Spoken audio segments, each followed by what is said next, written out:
Bueno, entonces, ¿dónde estaba? Lo acabo de bajar. Acá está. Acá está. Me preguntaron por el problema número 10. ¿Sí? El problema número 10 es el siguiente. Dice, si el módulo de compresibilidad B de un líquido es constante, nos dice encontrar una expresión que vincule su densidad con la presión. ¿Sí? Entonces, ¿qué tenemos que hacer para resolver esto? Bueno, tenemos que conocer por definición, ¿sí?, cuál es la relación que hay entre, em, entre la variación de presión y la variación de volumen de un líquido. ¿Sí? Entonces, ¿qué podemos decir? Nosotros sabemos, ¿sí?, que por definición, aquí tengo la tableta al revés, que por definición, ¿sí?, te lo pueden buscar, la variación, ¿sí?, de presión, o sea, si tenemos un líquido, eh, nosotros tenemos, si tenemos un líquido, por ejemplo, en un recipiente, un líquido, y nosotros le aplicamos una presión, ¿sí?, aplicamos una fuerza y como tiene un área, una presión sobre ese fluido, si ese fluido va a variar su volumen siguiendo la siguiente relación. La variación de volumen es igual a menos el, el módulo de compresibilidad del líquido por la variación relativa de su volumen, ¿sí? Entonces, esto lo podemos escribir de la siguiente manera. La variación de presión es igual a menos el módulo de compresibilidad por la variación de volumen relativa, el delta B sobre B, ¿sí? ¿Qué indica esto? Que si nosotros o qué indica el signo negativo, que si nosotros a un material lo estamos comprimiendo, estamos haciendo una deformación relativa de manera que el delta B sea negativo, ¿qué nos indica? Que está apareciendo un delta de presión positivo, ¿sí?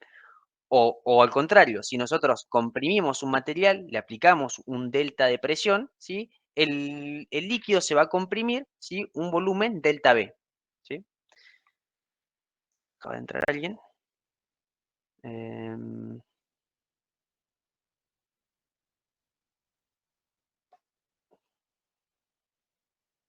Buenas tardes. Bueno, entonces, ¿cómo hacemos? El problema número 10 nos pide encontrar una expresión que vincule la densidad del fluido, ¿sí?, del líquido, con la presión. ¿Sí? Entró alguien más. Permitir. Buenas tardes. ¿Sí? Bien. ¿Cómo hacemos entonces? Nosotros tenemos que encontrar, ¿sí?, una expresión que vincule la densidad del fluido, ¿sí?, con la presión. ¿Sí? De manera tal que nosotros sabemos que si nosotros estamos comprimiendo un fluido, ese fluido, ¿qué va a estar haciendo? Va a estar ocupando un menor volumen. Entonces la densidad probablemente va a cambiar. ¿Sí? Y si nosotros ese fluido lo descomprimimos, ¿sí?, ¿qué va a pasar? O sea, va a ocupar un volumen más chico. ¿Sí? Entonces, entonces la densidad van cambiando y nosotros podemos relacionar la densidad con la presión que tenga aplicada, ¿sí? Fíjense que en este caso estamos hablando de compresibilidad de un fluido, ¿sí? Y estamos diciendo que un líquido tiene un cierto módulo de compresibilidad, ¿sí? Es decir, que los fluidos no son realmente perfectamente incompresibles como siempre venimos trabajando, ¿sí? Los fluidos tienen un cierto factor de compresibilidad, ¿sí? Y no son perfectamente incompresibles, ¿sí? Aunque muchas veces, al ser esas compresiones tan pequeñas, nosotros las podemos despreciar, ¿sí? En este caso, ¿por qué no la vamos a despreciar? Bueno, porque nos está pidiendo relacionar, ¿sí?, el módulo de compresibilidad, ¿sí?, o la presión, digamos, con la densidad de ese líquido, ¿sí? Entonces, ¿qué hacemos? Bueno, para resolverlo lo que podemos hacer es trabajar con esta expresión, ¿sí? Y como nosotros queremos ver, em, o nosotros podemos plantear esto en una relación de diferencial de volumen, ¿sí?, en una función diferencial, para luego integrarla para todo el fluido y encontrar cuál es la variación, ¿sí?, total. Entonces podemos escribir esta misma expresión en términos diferenciales. Sabemos que el diferencial de presión va a ser igual a menos el módulo de compresibilidad del líquido por la variación de volumen diferencial respecto del volumen, ¿sí? Y si nosotros queremos conocer la variación total, ¿qué vamos a tener que hacer? Vamos a integrar, ¿sí?, esta función entre la presión inicial y la presión P final a la que va a llegar, y el volumen inicial y el volumen final B al cual va a llegar, ¿sí? Como en este caso nos dice que el módulo de compresibilidad líquido es constante, lo podemos sacar afuera de la integral, ¿sí? Entonces podemos escribir esta misma expresión como la integral entre P0 y P de diferencial de P igual a ¿qué? A la integral, perdón, igual a menos el módulo de compresibilidad, porque asumimos constante, por la integral de B0 a B, de diferencial de B sobre B, ¿sí?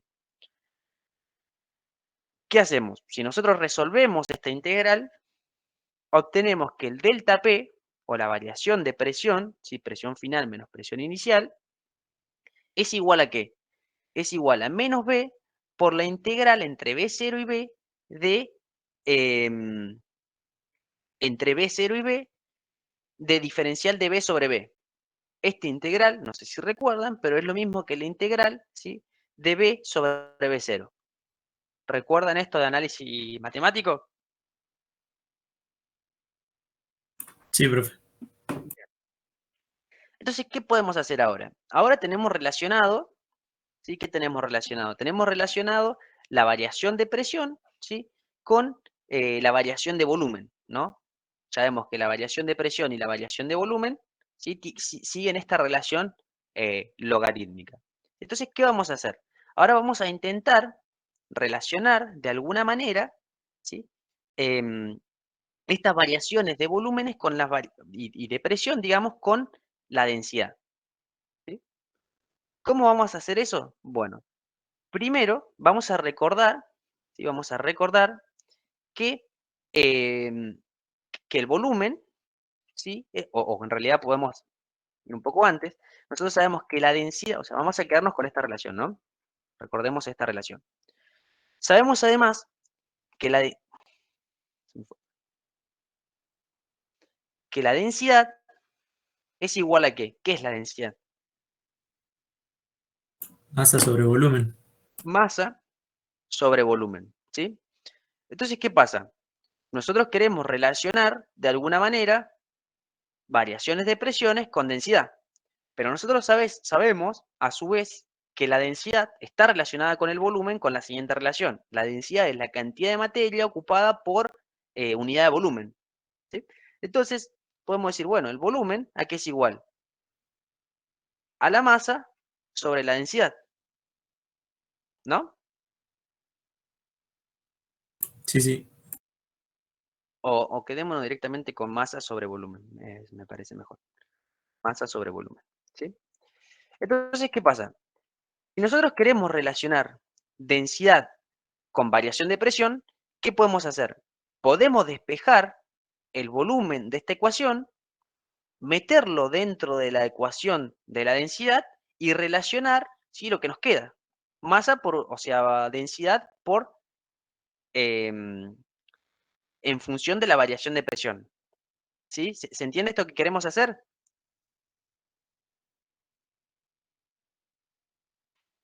Sí, No profe. mucho. Bien, o sea, fíjense que nosotros tenemos una función que nos está relacionando cómo varía la presión o el diferencial de presión con el volumen, ¿sí? Es decir, que la presión y el volumen siguen esta relación, ¿sí? Pero nosotros, ¿qué queremos relacionar? Queremos relacionar densidad con variación de presión. O sea, queremos poner cómo varía la densidad en función de la variación de presión. Y esto es lo que nosotros queremos obtener. Esta es nuestra incógnita, ¿sí? Pero nosotros, ¿qué sabemos? Bueno, nosotros sabemos que la densidad, ¿sí? Es masa por unidad de volumen, ¿sí? Entonces, ¿qué vamos a hacer? ¿Cuál va a ser la estrategia? Nosotros sabemos que la presión y el volumen están relacionados. O sea que este volumen es un volumen que es función del delta P, ¿o no? ¿Sí? Sí, sí, sí, ahí sí. ¿Qué vamos a hacer entonces? Vamos a buscar, ¿sí? Vamos a hacer un despeje, ¿sí? Vamos a buscar cómo está relacionado cuál es la función que me relaciona el volumen en función de la variación de presión. Y una vez que obtengamos esa relación, la vamos a meter dentro de la ecuación de densidad para relacionar densidad con variación de presión. ¿Sí? Esa va a ser la estrategia. ¿Sí? Entonces, ¿cómo hacemos para despejar de esta ecuación inicial, de la ecuación de delta P igual a menos el módulo de compresibilidad por el logaritmo natural de volumen sobre volumen inicial? Podemos utilizar un artilugio matemático que es, em, que es elevar todo, o sea, escribir E elevado a la o despejar. Primero podemos despejar delta P sobre menos B es igual al logaritmo natural de B sobre B0. Entonces, ¿cómo hacemos para sacar el logaritmo y quedarnos solamente con el volumen? Podemos utilizar el artilugio matemático que le estaba comentando, es elevar a la E todo. ¿Sí? Entonces escribimos E a la delta P sobre B igual a E a la logaritmo natural de B sobre B0. ¿Sí? Y nosotros sabemos que si nosotros tenemos E elevado a la logaritmo natural de X, esto es igual a X, ¿no? ¿Sí? ¿Recuerdan eso, las Sí, propiedades del logaritmo? ¿Sí? sí, sí. Entonces podemos escribir que E a la menos delta P, perdón, esto es que E a la menos delta P sobre B es igual a B sobre B0. ¿Sí? Entonces podemos decir que el volumen es igual a ¿qué? A volumen inicial, si pasamos el volumen multiplicando, por E elevado a la menos delta P sobre B. ¿Sí? ¿Qué obtuvimos acá? Obtuvimos la relación o cómo varía el volumen en función de la variación de presión. ¿Sí? ¿Y qué podemos analizar de acá? Que cuando el delta P aumenta, el volumen disminuye. ¿Sí? Y es función del volumen inicial que haya en el compartimiento, digamos, o que tenga el fluido, el líquido. ¿Sí? Bueno, pero nosotros no nos piden esto, nos pide relacionar a nosotros densidad con variación de presión. ¿Sí? Entonces, ¿qué hacemos? Agarramos esta ecuación y la metemos acá adentro. La metemos acá adentro. Entonces podemos decir que la densidad es igual a la masa por, o dividido, el volumen inicial por E a la menos delta P sobre B. ¿Sí? Y esta sí es una función que nos está relacionando la densidad con la variación de presión. ¿Sí? ¿Se entiende? Sí, profe, se entiende. Es Bien. medio raro de pensarlo igual. Sí, pero bueno, es lo único que necesitamos hacer es relacionar si la variación de presión, que nosotros sabemos que, o sea, tenemos que partir de la base de que la variación de presión, ¿sí? del líquido está afectada ¿por qué? Por el módulo de compresibilidad del líquido. ¿Sí? Conociendo eso, ¿qué hacemos? Lo integramos para que valga para todo el líquido y para todas las variaciones de presión. Buscamos la relación de la variación de presión y el volumen, sí que lo podemos relacionar. Lo reemplazamos en la función de densidad y obtenemos lo que nos estaba pidiendo. ¿Sí? Fíjense además que acá tenemos una expresión que es masa por unidad de volumen inicial. ¿Sí? ¿Qué les hace pensar eso? Masa por unidad de volumen. ¿Qué es eso? Densidad. Es densidad. ¿Sí?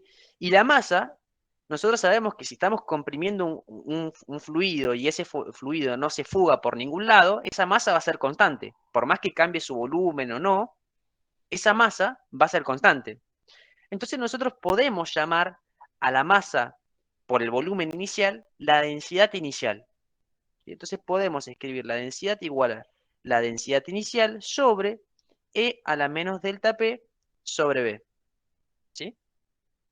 Pero a su vez, este menos, como tenemos un número elevado a un número negativo, esto es lo mismo que escribir densidad igual a densidad cero por E a la delta P sobre B, pero con el exponencial positivo. ¿sí? Y de esa manera, sí encontramos cómo está relacionado, ¿sí?, la densidad en función de la variación de presión, ¿sí?, y del módulo de compresibilidad, ¿sí?, que es muy importante, ¿sí? Bueno, nosotros sabemos que en los líquidos estas variaciones no son tan significativas como en los gases, ¿no? O sea, por eso que como las variaciones o la compresibilidad de los líquidos es tan pequeña, muchas veces las podemos despreciar. De hecho, nosotros asumimos que los líquidos, los líquidos como el agua, por ejemplo, son incompresibles, cuando realmente no lo son, ¿sí? Tienen un determinado módulo de compresibilidad, ¿sí? Em, bien, hasta ahora se entendió más o menos cómo es el mecanismo de resolución de este problema. Sí, profe. Buenísimo. Bueno, fíjense además que ¿qué está pasando? ¿Qué pasa cuando aumenta el diferencial de presión? Cuando aumento la presión, digamos, sobre el sistema. Aumenta la densidad. Aumenta la densidad. ¿Y tiene sentido eso?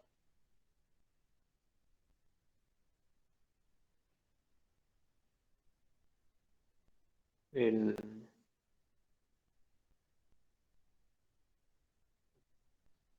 Físicamente, ¿tiene sentido de que si yo aumento la presión, aumenta la densidad del líquido?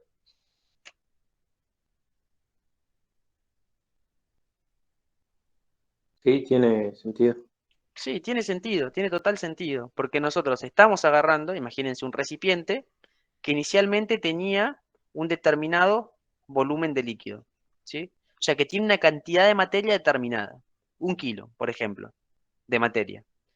Y agarramos ese mismo material, o sea, esa misma cantidad de fluido, y lo comprimimos. Le aplicamos una fuerza o una presión, ¿sí?, sobre ese líquido y reducimos su volumen, ¿sí?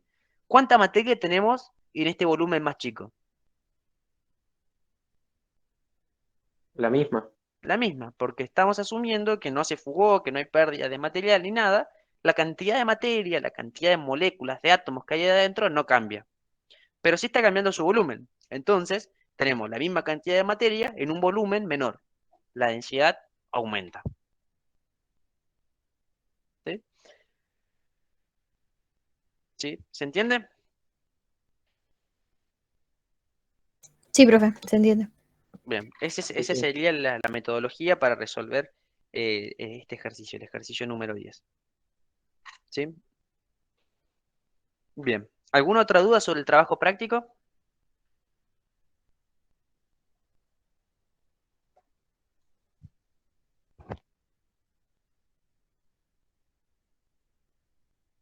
Profe, Sí. el, el profe Mario había dado un trabajo práctico extra. ¿Eso se le puede preguntar o por ahora no? Bueno, sí, pueden.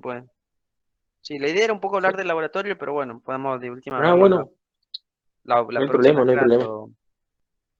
No, si no hablamos del laboratorio, no hay problema. Yo después veo si no. Si queda tiempo, le pregunto.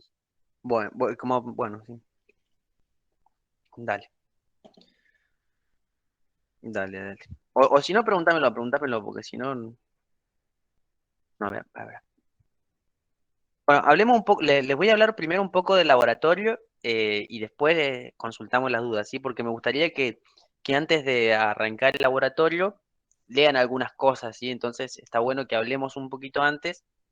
em, Y nada, que primero hablemos un poquito del laboratorio para que ustedes sepan qué leer, en qué enfocarse, qué cosas tener estudiadas para cuando realicen el laboratorio y bueno, y lo puedan hacer con mayor facilidad. Y después tengamos alguna consulta de tratamiento de datos experimentales o algo de eso, pero con que ustedes ya manejen algunas cuestiones. ¿Les parece bien? Sí, profe. Bueno, ¿qué les iba a comentar? Bueno, les quería preguntar primero sobre si ustedes han trabajado en algún momento de la carrera con tratamiento de datos experimentales o si han visto algo de errores de medición o algo de ese tipo.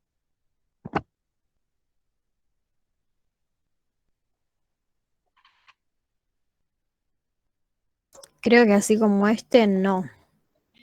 Poco y nada. ¿No? ¿Han tenido laboratorios, sí? Yo sí, profe. Bueno, buenísimo. Les pregunto por más que nada por el tema de la pandemia, porque antes en física 1, en química, todos tenían, había laboratorio y había tratamiento de datos experimentales. Ahora con el tema de la virtualidad, no sé cómo, si han podido ver algo de eso, de errores, por ejemplo.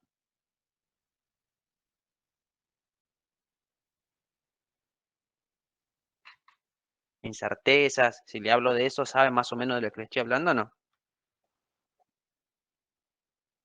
Yo no. Ah, no, yo no tanto. Bueno, bueno. Con errores te referís como a lo teórico y lo experimental? Con errores me refiero a las diferentes incertezas que surgen cuando nosotros realizamos una medición experimental. Digamos, cuando nosotros realizamos una cierta medición, aparecen errores o mal llamados errores, porque en realidad no son equivocaciones, sino que son incertezas, ¿sí? Y existen diferentes tipos o, o diferentes formas de incertezas, ¿sí? Existen algunas incertezas propias de los instrumentos de medición, existen incertezas que están asociadas a la repetitividad de las mediciones, aparecen otras incertezas que son asociadas a los errores propios humanos de medición, ¿sí? Existen diferentes tipos de incertezas que hacen que un valor que nosotros obtenemos o una magnitud que nosotros medimos en un laboratorio o en cualquier lugar que nosotros hagamos una medición, tengan asociada una incerteza o un error, como se suele llamar, de medición, ¿sí? ¿Algo de eso han visto? Sí, ahora que lo nombras, sí, en química analítica se ve. Bueno. El resto capaz que no lo ha visto. Pero bueno, importante en PEDCO, ¿sí? Hay en la sección de laboratorios, hay un apunte que se llama el resultado de una medición. No me acuerdo si aparece con ese nombre, si aparece con ese nombre en PEDCO. A ver si está con ese nombre en PEDCO. Acá se vienen a Física 2, buscan en laboratorios y acá van a los laboratorios. Por ejemplo, acá tenemos el resultado de una medición, tenemos la forma de calcular incertezas, que ya vamos a ver que las incertezas las podemos calcular cuando las incertezas, digamos, hay que propagar, ¿sí? Propagar las incertezas, ¿sí? Propagar sería como si fuera sumar incertezas, ¿sí? Cuando nosotros, por ejemplo, queremos hacer una medición, que es una medición indirecta, por ejemplo, medir caudal. ¿Cómo mediríamos caudal? Podríamos medir cuánto volumen se ocupó en determinada cantidad de tiempo, por ejemplo, ¿no? Entonces, ¿cómo hacemos eso? Para medir volumen necesitamos una probeta o un sistema que mida volumen. Para medir el tiempo necesitamos un cronómetro, ¿sí? Entonces ahí tenemos dos fuentes de error, por ejemplo, que al tener que hacer la cuenta para obtener el caudal, volumen por unidad de tiempo, tenemos dos incertezas y esas incertezas se propagan, ¿sí? Es decir, que las incertezas va a ser diferente a las incertezas individuales, ¿sí? Eso es lo que se conoce como, ya lo vamos a ver. Después vamos a tener un apunte sobre Excel que vamos a necesitar para hacer el tratamiento de datos experimentales con los datos que les vamos a dar en el laboratorio y también tienen la forma de hacer una regresión lineal en Excel, ¿sí? Después tenemos ejemplo de área bajo la curva en Excel y hay diferentes informes o diferentes planillas que le van a permitir entender un poco más lo que son las incertezas y algunas cuestiones referidas al laboratorio. Después tenemos la guía de los laboratorios, que esto está bueno que lo vayan mirando, ¿sí? Antes de realizar el laboratorio. Uno es con resortes, vamos a ver diferentes arreglos de resorte en serie y en paralelo. Vamos a hablar de ensayo de tensión de formación, ¿sí? Y bueno, y acá tienen diferentes explicaciones que quiero que lo vayan mirando, por favor. Bueno, el que le quiero recomendar acá es el resultado de una medición, ¿sí? El resultado de una medición habla un poco de lo que son los errores, ¿sí? Y vamos a ver un poco de diferencias que existen en diferentes conceptos que nosotros mencionamos. Pero básicamente, cuando nosotros tenemos una medición en un laboratorio, si el valor de la medición que nosotros obtenemos, este valor de X, que puede ser cualquier variable que estemos midiendo, normalmente la vamos a poder expresar de la siguiente manera. Lo podemos expresar como este X rayita que representa el valor medio que nosotros estemos midiendo, más una incerteza asociada, ¿sí? Esta va a ser la forma general en la que ustedes tienen o deberían expresar cualquier magnitud que obtienen, ¿sí? Cuando miden. ¿Por qué? Porque como ustedes miden y los elementos y la forma de medición generan una incerteza, en realidad nosotros no podemos hablar de un valor único, ¿sí? Sino que hablamos de un valor medio más o más menos, más menos una incerteza.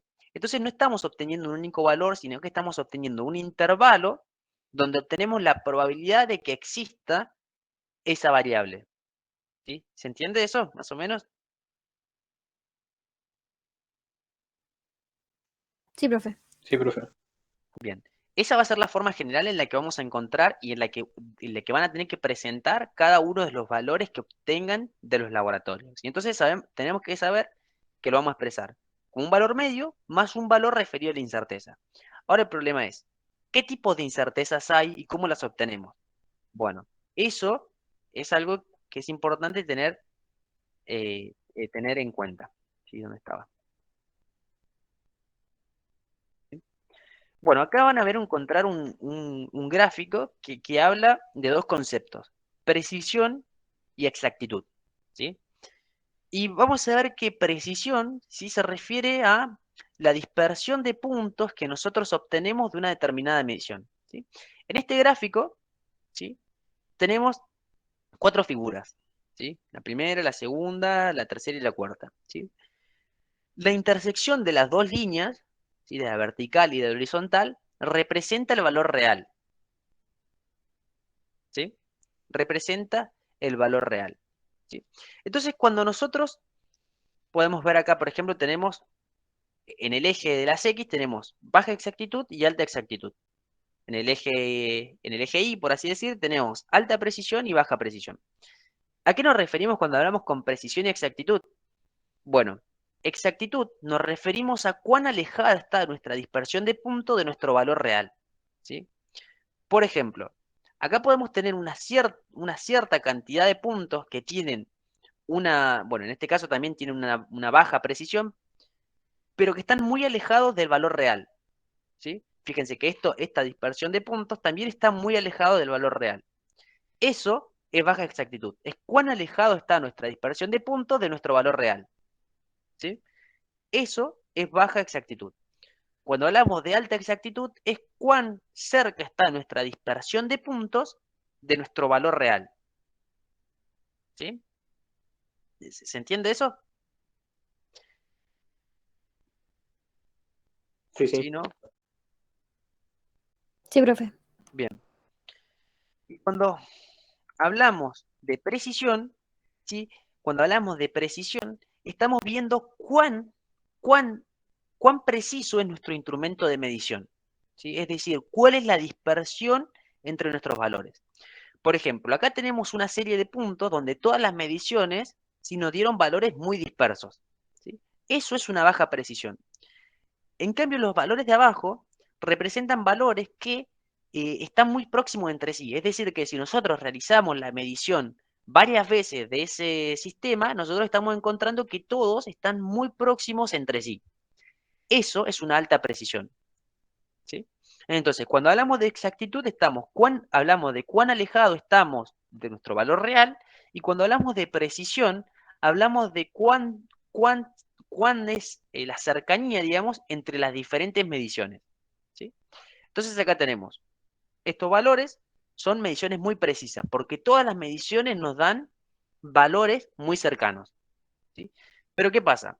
Esta figura que nosotros tenemos acá, el de la izquierda de abajo, tenemos una alta precisión, sí, porque hay muy poca dispersión entre los puntos, pero tenemos una baja exactitud. ¿Por qué? Porque el valor real está muy alejado del valor de la dispersión de puntos, ¿sí? Sí, profe. Bien, eso es un concepto que van a tener que tener de precisión y exactitud, ¿sí? A veces lo usamos nosotros de manera indistinta, pero en realidad tienen su diferencia, ¿sí? Bien, bueno, nosotros estábamos diciendo entonces que un valor, ¿sí? Un valor tenido experimentalmente, el resultado de una medición, lo expresamos como un valor medio más menos una incerteza. ¿Sí? Entonces no estamos hablando de un único valor, sino que estamos hablando de un intervalo, ¿sí?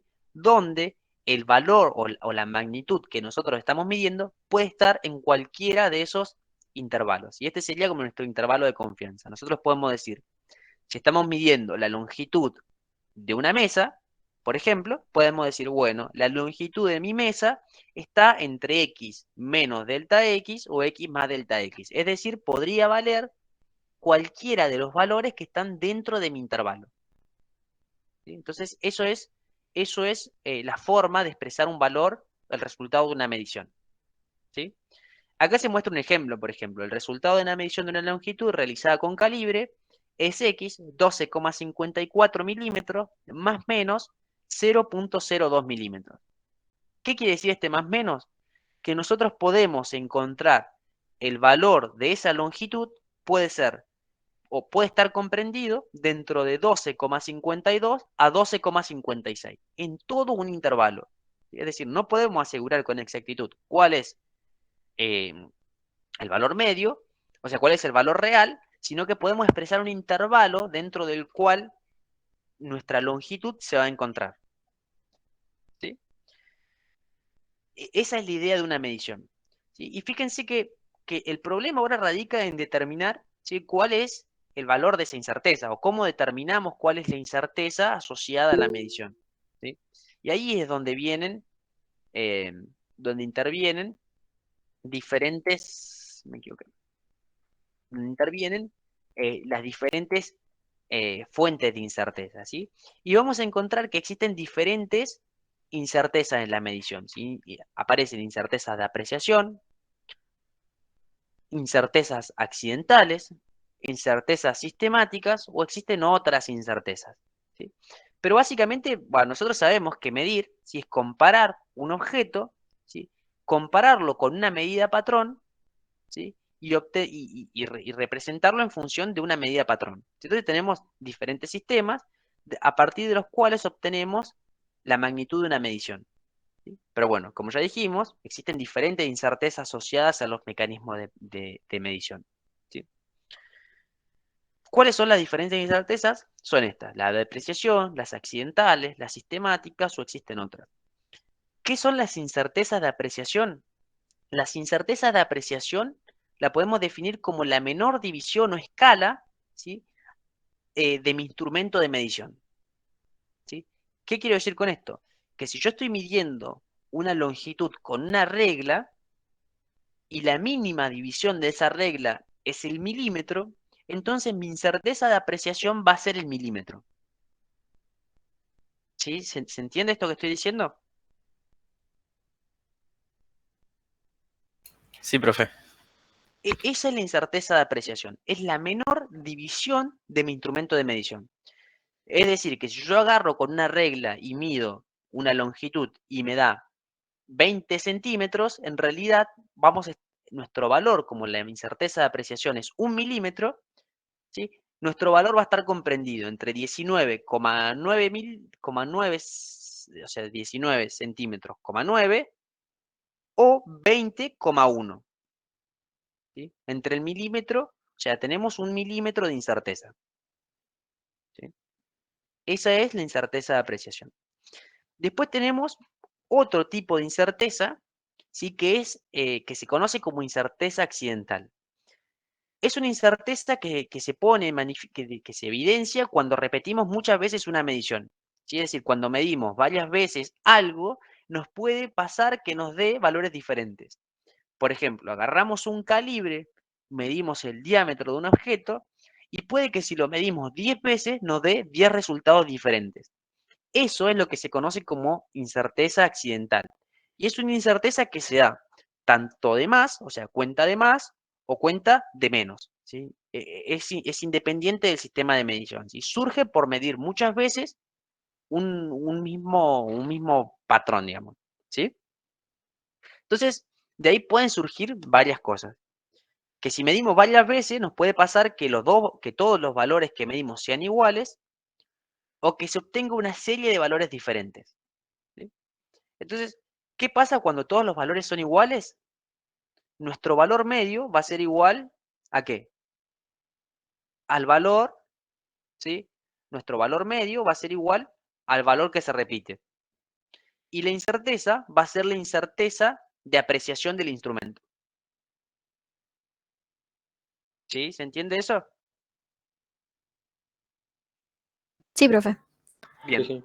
Y cuando tenemos una serie de valores, es decir, que medimos muchas veces, medimos varias veces la magnitud y nos dio valores que difieren entre sí, ¿qué vamos a hacer? Bueno, el valor medio va a ser el promedio de todas las mediciones. ¿Sí? Va a ser el promedio de todas las mediciones. Y la incerteza de medición, ¿sí? se calcula mediante mediante la desviación estándar, ¿sí? Que es esta formulita. Esta formulita nos dice cuánto se está desviando nuestra medición de nuestro valor medio. ¿Sí? Y básicamente esto sería nuestro delta X, pero para un sistema en el cual existe un error accidental, digamos. ¿Sí? Bueno, esto es para que lo miren bien después, pero bueno, es para que lo vayamos entendiendo y entrando en tema. Después existe otro tipo de incerteza, que es la incerteza sistemática. ¿Sí? Y este es un tipo de incerteza que se da siempre en el mismo sentido.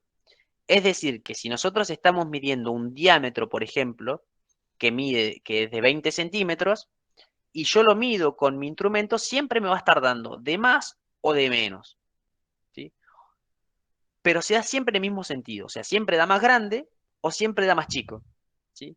Diferente a lo que sucedía en la incerteza accidental, que podía ser de más o de menos, de más o de menos. ¿Sí? La incerteza sistémica, ¿sí? Puede ser por varias causas, ¿sí? Pero algunas de esas causas son, por ejemplo, falla del instrumental empleado en la medición. ¿Sí? ¿Qué quiere decir? Que, por ejemplo, tengamos un instrumento que esté descorregido, ¿sí? Un calibre que esté mal calibrado y que en vez de estarme midiendo una longitud determinada, me esté midiendo una longitud siempre más grande. ¿Sí? Pero esta incerteza sistemática siempre se da o de más o se da de menos. ¿Sí? ¿Sí? Otro causa de la incerteza sistemática son las hipótesis simplificativas. ¿Sí? Es que o sea, que surge de simplificar un problema real o de modelarlo, ¿sí? Y para modelar nosotros los problemas de la realidad, ¿qué hacemos? Aplicamos hipótesis simplificativas. ¿Sí? Entonces, estas hipótesis pueden hacer que aparezcan estas incertezas sistémicas. ¿Sí? Otro tipo de incerteza es el método de medición. ¿Sí? Depende del método de medición que nosotros estemos utilizando, puede variar la medición. Un ejemplo común del método de medición es lo que se conoce como error de paralaje. ¿Sí? ¿Lo conocen lo que es el error de paralaje? No, profe, ¿qué es? ¿No? Es un error muy común que se da cuando el observador, la persona que mide el objeto, se ubica se ubica de manera inadecuada. Por ejemplo, cuando ustedes tienen un reloj, por ejemplo, de velocidad, por ejemplo, el del auto, y ustedes ven que la aguja del reloj siempre está ubicada más adelante que la escala, ¿o no? Siempre la aguja Claro. está más adelante que la escala. Entonces, si ustedes tienen una escala graduada, por ejemplo, y el observador no se ubica de manera, o sea, si el observador se ubica de manera frontal, va a estar midiendo siempre la misma escala. ¿Sí? Ahora, ¿qué pasa si el observador mira, por ejemplo, el reloj de un costado? Fíjense en el auto, por ejemplo, cuando vean el velocímetro o un reloj, ¿qué va a pasar?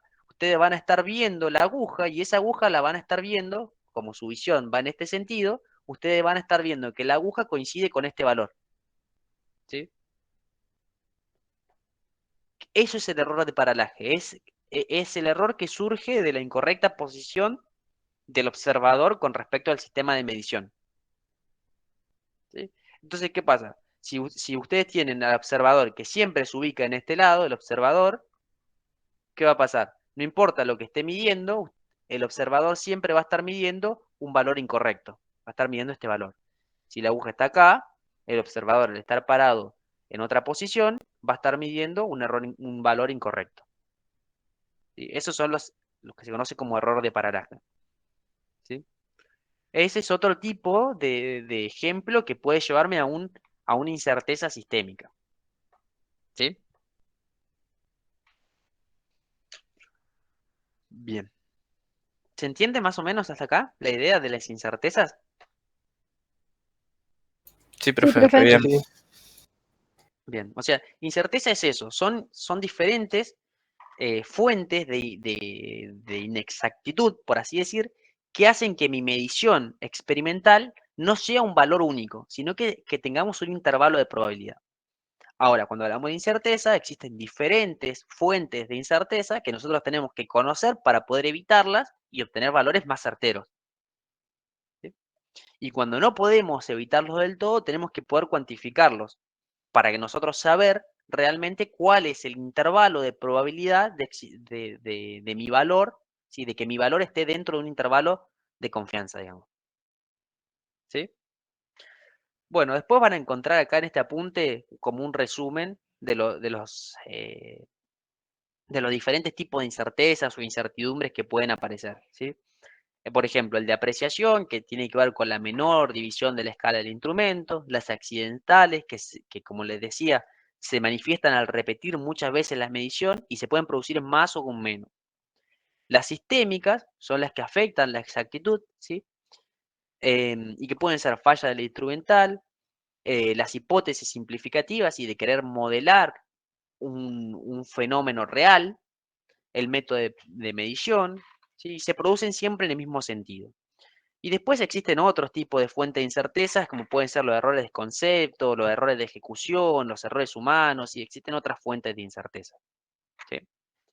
Lo importante es saber que existen esas incertezas y que nosotros las vamos a tener que cuantificar. ¿Sí?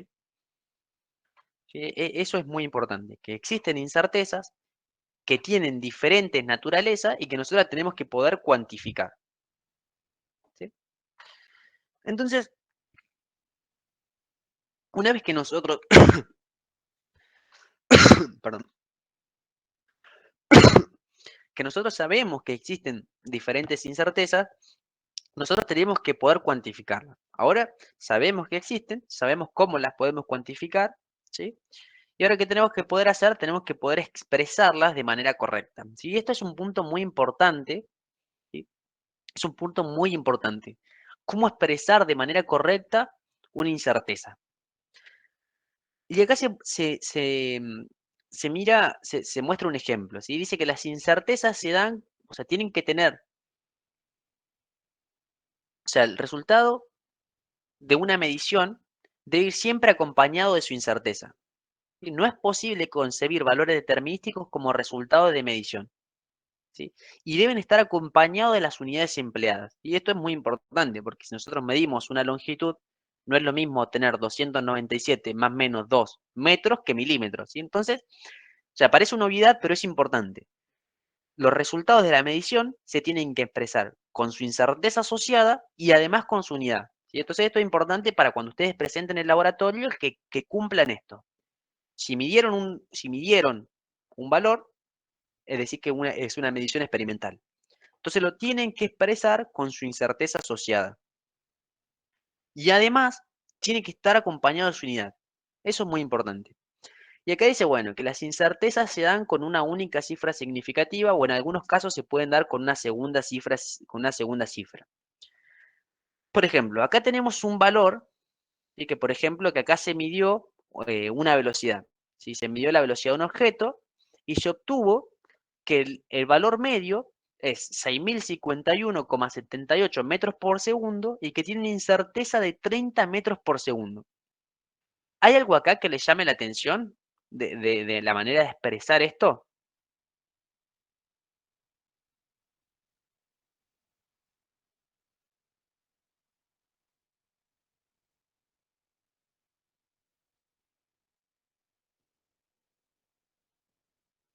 ¿Les parece bien que esté expresado de esta forma? ¿Les parece coherente? ¿Qué piensan?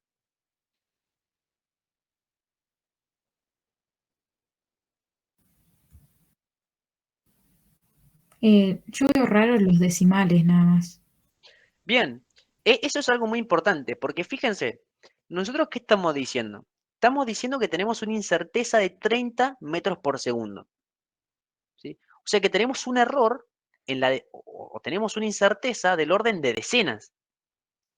Y estamos expresando un resultado con centésimas. ¿Sí? Entonces, si nosotros tenemos un error de decena, ¿cómo hacemos para expresar un valor certero con centésimas? ¿Tiene sentido? Redondeamos. ¿Eh? Lo tendríamos que redondear. Exacto. O sea, fíjense que escribir el coma 78 carece de sentido porque es imposible medirlo con nuestro sistema de medición. ¿Por qué? Porque nosotros ya tenemos errores en las decenas. Entonces, expresar una centésima carece totalmente de sentido. ¿Sí? Por eso es que lo que se hace es, como bien dice su compañera, es redondearlo. ¿Sí? Y la forma correcta de expresarlo es con la misma cantidad de cifras significativas que tiene la incerteza. Es decir, que si la incerteza está expresado más o menos 30, lo correcto sería redondear estos sistemas, o sea, a 652, más o menos 30. Entonces ahí tiene sentido. Estamos hablando de magnitudes que tienen el mismo orden. ¿Sí? Y esto es importante. Expresar esto en términos de un laboratorio está mal. Está mal escribir 651,78 más o menos 30, pero ¿por qué está mal? Porque carece, no porque por capricho, digamos, sino porque carece de sentido expresar centésimas o décimas o centésimas cuando tenemos errores del orden de las decenas, ¿no? ¿Se entiende? Si la incerteza hubiese sido sí con un valor con coma, ahí sí estaría bien. ¿Eso quiere decir? Si la incerteza hubiera sido con un valor con coma, ahí sí estaría bien. Acá, por ejemplo, se muestra eso que pregunta su compañero. Por ejemplo, no sé, ustedes por una determinada medición obtuvieron que la velocidad era 23,463 más 0,165 centímetros por segundo. Fíjense que incluso nosotros en este problema o en este ejercicio tenemos errores tenemos un error en las décimas. O sea que ya el error en las centésimas y en las milésimas también carece de sentido. Entonces, ¿qué podemos hacer en ese sentido? Podemos redondear a una cifra significativa, 0,2, ¿sí? Y el valor, ¿sí? El valor medio tiene que ser coherente. Si expresamos 0,2, el valor medio tiene que ser con una sola cifra significativa, 23,5. ¿Por qué? Porque valores más chicos no los vamos a medir. Valores en las centésimas o en las milésimas no lo vamos a ver porque nuestra incerteza está en la décima de milímetro. ¿Sí? Entonces, esa es la idea, que expresemos el error con una cifra significativa, o a lo sumo dos cifras significativas. Y el valor medio siempre tiene que ser coherente con el error. ¿Sí? No podemos tener errores de metros y expresar valores de milímetros porque carece totalmente de sentido, ¿no? ¿Sí? Sí, sí. Bien. Bueno, eso es importante tenerlo en cuenta, ¿sí? O sea, los valores, cómo se expresan los valores es algo muy importante, ¿sí? Miren este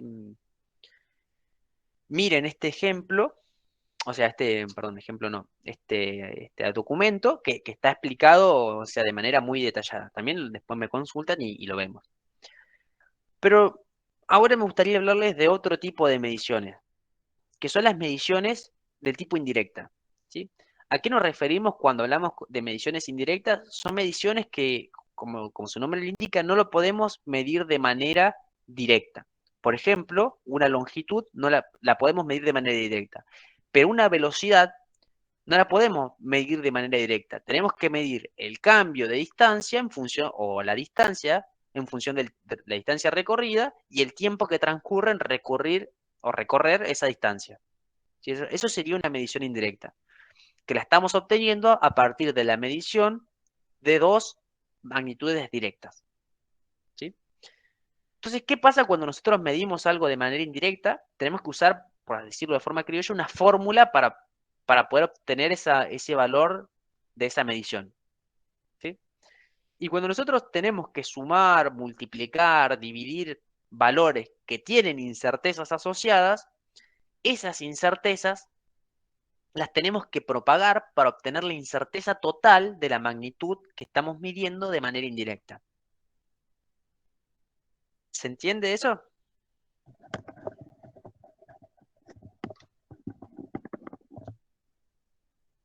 ¿Puede repetirlo, por fin? Lo que les quiero decir es que, por ejemplo, imagínense que nosotros queremos medir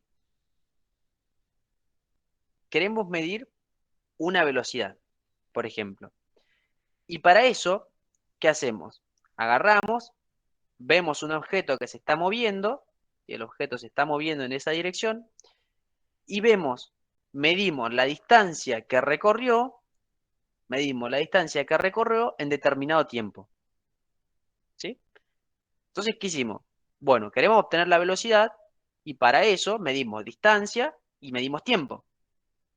¿Sí? Pero ¿qué pasa? Cuando nosotros medimos la distancia la medimos. Y para eso usamos ¿qué? Un metro, un calibre, el elemento de medición de distancia que sea pertinente, pero lo medimos. Entonces, como lo medimos, ¿qué tiene? Un error asociado. Entonces, la incerteza, o sea, esa distancia tiene una incerteza asociada. Y el tiempo, ¿qué usamos para medir el tiempo? Usamos un cronómetro, por ejemplo, ¿o no? Pero como nosotros lo estamos midiendo, el tiempo también tiene una incerteza asociada. ¿Por qué tiene una incerteza asociada? Porque estamos midiendo de manera experimental, lo estamos midiendo con un cronómetro. Y el cronómetro, por ejemplo, tiene una incerteza de apreciación de, por ejemplo, 0,01 segundos. ¿Sí? ¿Y qué pasa? Si nosotros queremos obtener la velocidad como distancia sobre tiempo, nosotros no vamos a obtener un único valor. ¿Por qué? Porque esta velocidad va a tener una incerteza asociada. Vamos a tener un valor medio, más o menos, un delta de velocidad. ¿Por qué? Porque lo estamos midiendo de manera experimental. Entonces, ¿cómo obtenemos este delta B si nosotros estamos midiendo de manera indirecta? Nosotros sabemos que esta velocidad la estamos calculando con magnitudes experimentales y esas magnitudes experimentales tienen incertezas asociadas. Entonces, para obtener la incerteza total de la velocidad, tenemos que hacer un proceso que se conoce como propagación de incertezas. ¿Sí? ¿Sí? Y existen diferentes reglas, digamos, en las cuales podemos basarnos para propagar las diferentes incertezas. ¿Sí? ¿Se entiende más o menos? Sí, profe. Bien. Y van a encontrar acá las diferentes formas de propagar diferentes operaciones matemáticas. Por ejemplo, si nosotros tenemos una suma o una resta y estamos sumando dos magnitudes que tienen asociadas incertezas, por ejemplo, queremos obtener la magnitud A, y A se obtiene como la suma de B más C. Pero B más C, ¿sí?, tienen incertezas asociadas. Entonces, la incerteza de A se calcula como la suma de las incertezas de A más B. ¿Sí? Van a ver, acá tiene la demostración, pero la incerteza de una suma es o sea, la incerteza de dos magnitudes que se suman es la suma de las incertezas. ¿Sí? ¿Se entiende? O sea, es importante que recuerden esta reglita de acá. ¿Sí? Si están sumando A más B, o sea, A igual a B más C, entonces el valor medio de A va a ser el valor de B más C, pero el valor de la incerteza de A va a ser la suma de las incertezas, delta B más delta C. ¿Sí? Lo mismo se da en suma o en resta. Si están sumando o restando dos magnitudes con incertezas, las incertezas siempre se suman. ¿Sí? Bien. Después hay otra reglita que dice que las incertezas relativas, o sea, si tenemos una multiplicación o una división, las incertezas relativas se suman, ¿sí? Por ejemplo, si ustedes tienen, como yo les decía acá, distancia sobre tiempo, acá no se suman directamente las incertezas, sino que las incertezas relativas se suman. O sea que delta B sobre B va a ser delta D sobre D más delta T sobre T. ¿Sí? Es decir, que se suman las incertezas relativas. ¿Qué es incerteza relativa? Es el valor del cambio sobre el valor total. ¿Sí? ¿Cuánto varía con respecto a la magnitud inicial? ¿Y cuál es la variación de la magnitud con respecto a la magnitud inicial? ¿Sí? Entonces, ¿qué dijimos? En suma, cuando estamos sumando valores con incertezas o restando, las incertezas se suman. Cuando las estamos dividiendo o multiplicando, se suman las incertezas relativas.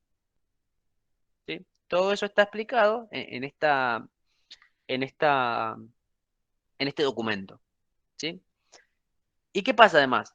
También nosotros podemos tener alguna magnitud que esté elevada a una determinada cantidad. Por ejemplo, si nosotros tenemos una magnitud A igual a B sobre C al cuadrado, existe una reglita que dice que, como tenemos un cociente, se suman las incertezas relativas. O sea que delta A sobre A va a ser delta B sobre B más delta C sobre C. Pero como C está elevado al cuadrado, eso se conoce como un factor de ponderación que hace que la incerteza sea el doble. ¿Sí? Si tuviéramos un 3, o si tuviéramos un valor n acá, nos queda n por delta C sobre C. ¿Sí? Estas son reglitas que podemos usar para ir resolviendo o propagando las incertezas. ¿Sí? Luego existe la forma general de resolver las incertezas, que es una forma con derivadas parciales. ¿Sí?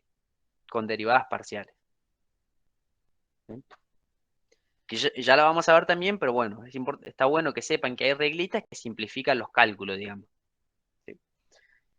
¿Se entiende lo que es la propagación de incerteza y por qué las propagamos? ¿Se viene entendiendo esto?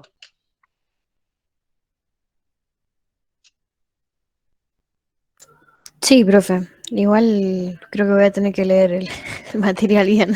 Sí, esa es la idea, digamos. O sea, lo que quiero que les quede claro por ahí es un poco la idea de por qué propagamos las incertezas, de dónde vienen esas incertezas, y bueno, y después que queda estudiarlo, hacerlo, si les sale bien, y si les surgen dudas también bien, porque las consultan y se les van, digamos. ¿Sí? Pero es importante que se lleven esto, que toda medición que ustedes realizan de manera experimental tiene una incerteza asociada. ¿Sí? Y si hacemos mediciones indirectas, tenemos que propagar esa incerteza. ¿Sí?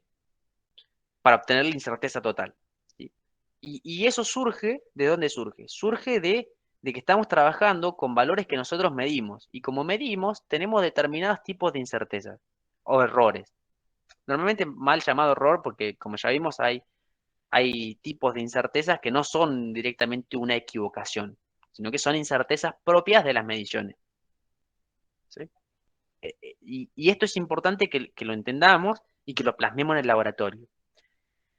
¿Qué es lo importante? Lo repito nuevamente. Cuando realizamos mediciones experimentales, hay incertezas. Esas incertezas tenemos que encontrar una forma de cuantificarlos. Y cuando tenemos que hacer operaciones para obtener una medición indirecta, tenemos que propagar esas incertezas para obtener las incertezas totales. ¿Sí?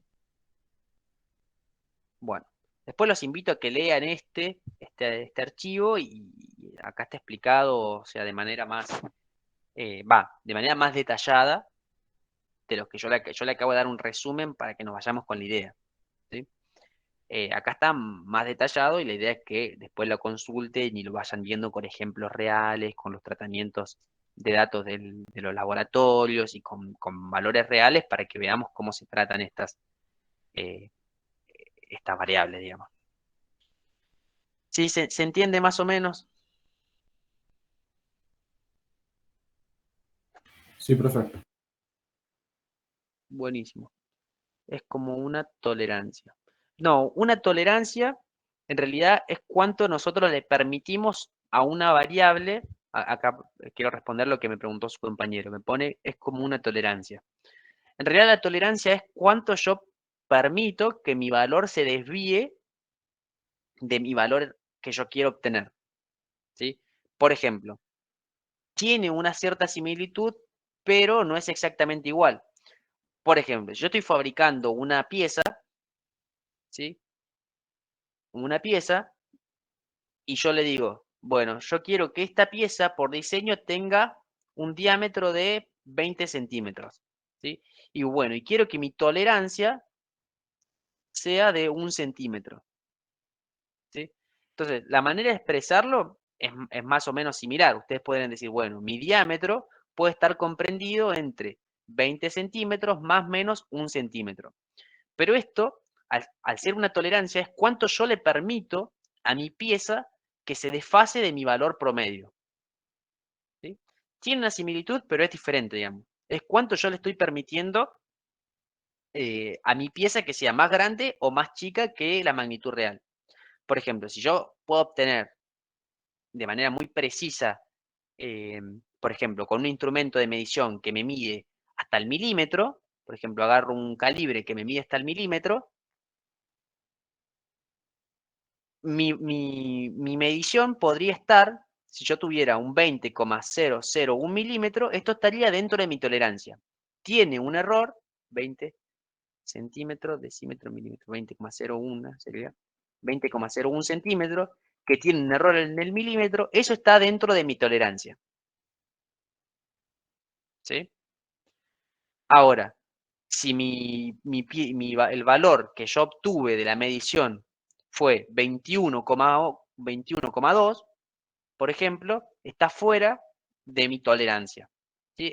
O sea, la forma de describirlo es similar, pero el concepto es diferente. Digamos. Una tolerancia es cuánto yo permito que mi medida se desvíe de la medida de la magnitud que yo planeé, digamos, planifiqué. ¿Sí?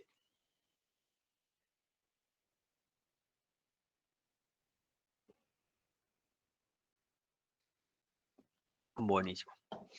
Bueno, después, si se entendió el tema de los errores, nosotros vamos a ver que en el laboratorio, en realidad esto sería lo ideal, tener una máquina para poder hacer un ensayo de tracción de este tipo, en el laboratorio no la tenemos, ¿sí?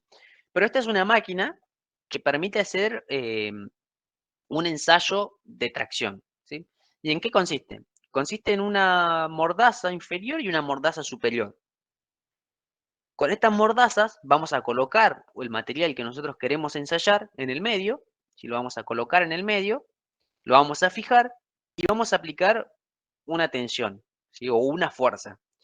Esa fuerza, en el caso de esta máquina, está realizada por estos pistones que están acá a los costados. Entonces tenemos una mordaza fija y una mordaza móvil. Con los pistones estamos aplicando una fuerza axial a la pieza que nosotros vamos a poner en el medio y vamos a ir registrando cuánta fuerza le estamos aplicando y cuáles son las deformaciones. ¿Sí? Con esos dos valores, nosotros vamos a graficar en un gráfico no la fuerza, sino el esfuerzo. Entonces, ¿cómo graficamos un esfuerzo? Agarramos el valor de la fuerza y lo dividimos por el valor del área de esa probeta o ese material que nosotros vamos a estar ensayando. Y en el otro eje graficamos deformación, pero graficamos deformación relativa. ¿Sí? Sería cuánto se deformó en función de la longitud original de ese material. ¿Sí? O sea que acá no es deformación, sino que es deformación relativa. Entonces, ¿qué pasa? Cuando nosotros empezamos a graficar un material de ese tipo, aparece como ya habíamos visto, una primera zona donde existe una proporcionalidad, ¿sí? entre el esfuerzo aplicado y la deformación relativa que aparece. ¿Sí? Entonces, siempre que se observa esa proporcionalidad, ya sabemos que la deformación es elástica. Y este es el campo de validez de la ley de Hooke. Es lo que les comentaba el otro día. Luego aparece una zona que puede ser elástica, pero la deformación y el esfuerzo ya no siguen una tendencia proporcional o lineal, sino que existen, que sigue otro tipo de tendencia, ¿sí? Pero ¿qué puede pasar? Puede pasar que ese periodo que ya no es proporcional siga siendo elástico, ¿sí? O sea que puede haber un periodo elástico que no sea lineal, ¿sí? Es decir, que si yo descargo el material en este punto, yo lo deformo hasta esta deformación y lo descargo, el material va a volver a su longitud inicial. Eso se conoce como elasticidad, ¿sí? Cuando nosotros deformamos el material y lo descargamos, el material regresa a su longitud inicial, es decir, a la deformación cero, digamos, ¿sí? Luego existe una zona en la que nosotros aumentamos la tensión, ¿sí? Y aumenta muchísimo la deformación, ¿sí? Entonces, ¿qué pasa? La variación de esfuerzo fue pequeña, pero la deformación fue muy grande. Eso se conoce como fluencia. Cuando el material se deforma mucho, con un aumento de la fuerza muy pequeño, eso se conoce como fluencia. ¿Sí? A partir del límite elástico más allá, con esfuerzos mayores, ya la deformación es irreversible. ¿Sí? Es decir, que estamos trabajando dentro de límites plásticos, ¿sí? Entonces el esfuerzo, a medida que nosotros vamos cargando el material, llega hasta un valor de esfuerzo máximo, ¿sí? Hasta que el material empieza a disminuir el esfuerzo a la vez que se va deformando, ¿sí? Ese punto donde encontramos el esfuerzo máximo es lo que se conoce como límite de resistencia de nuestro material, ¿sí? Más allá, fíjense que nosotros si lo cargamos más allá, ya el esfuerzo empieza a disminuir y la deformación es cada vez más chica. Ahora vamos a ver que en este punto se conoce sucede un efecto que se conoce como la estricción del material, que básicamente es la reducción de la sección de ese material por concentración de tensiones, ¿sí? Bueno, si nosotros seguimos cargando ese material, llega un punto en el que ese material se rompe, ¿sí? Este sería como un diagrama típico de un diagrama de tensión de formación relativa de un material dúctil. ¿Por qué un material dúctil? Bueno, un material dúctil es un material, ¿sí?, que presenta grandes deformaciones antes de alcanzar la rotura del material, ¿sí? ¿Sí? Bien, en esta zona ocurre lo que yo les comentaba. El área se reduce mucho en un punto, entonces la fuerza disminuye, digamos, ¿sí? O sea, la fuerza necesaria para seguir deformando el material disminuye, ¿sí? Este es un diagrama típico de un material dúctil, ¿sí?, sometido o en un ensayo de tracción, ¿sí? Esto lo han visto con Mario, entiendo, ¿no? Sí, profe, lo vimos. Bueno, ¿ya conocen el efecto de estricción y todo ese tema?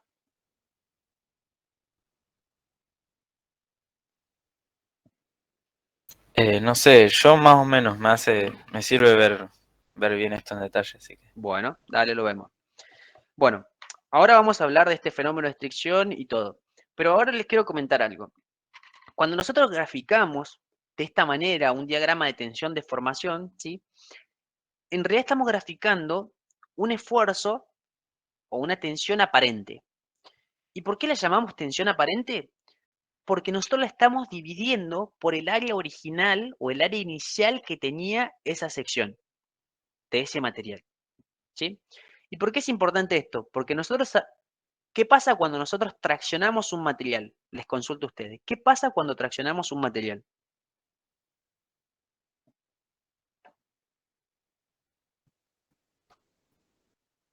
¿Se deforman? Se deforma. ¿Y qué tipo de deformaciones tiene? ¿En qué sentido? Longitudinal. Bien, sabemos que si lo traccionamos, va a sufrir una deformación longitudinal, se va a estirar, va a aumentar su longitud. ¿Y qué pasa con su sección? Disminuye. Disminuye. ¿Quién nos dijo eso? ¿O quién relaciona esa? El que empieza con P. Poisson. Poisson, sí, exacto. Poisson. Poisson, ya, o sea, nosotros lo hemos visto en la práctica, digamos, en la vida cotidiana, que cuando nosotros estiramos un material, por ejemplo, un elástico, su sección disminuye. En los metales, en los materiales, en los diferentes tipos de materiales que nosotros vamos a encontrar, sucede lo mismo. Aparece ese efecto de reducción de la sección, ¿sí? Entonces, si nosotros graficáramos un diagrama de tensión versus la deformación, o sea, de la tensión, considerando el área variable con la tensión, esa área sería variable y obtendríamos otro tipo de gráfico que es un gráfico de este tipo, ¿sí? Donde el esfuerzo real es diferente. ¿Por qué? El esfuerzo real considera que el área, ¿sí? Que el área es variable por efecto de Poisson, ¿sí? O sea, nosotros sabemos que por el efecto Poisson el área varía.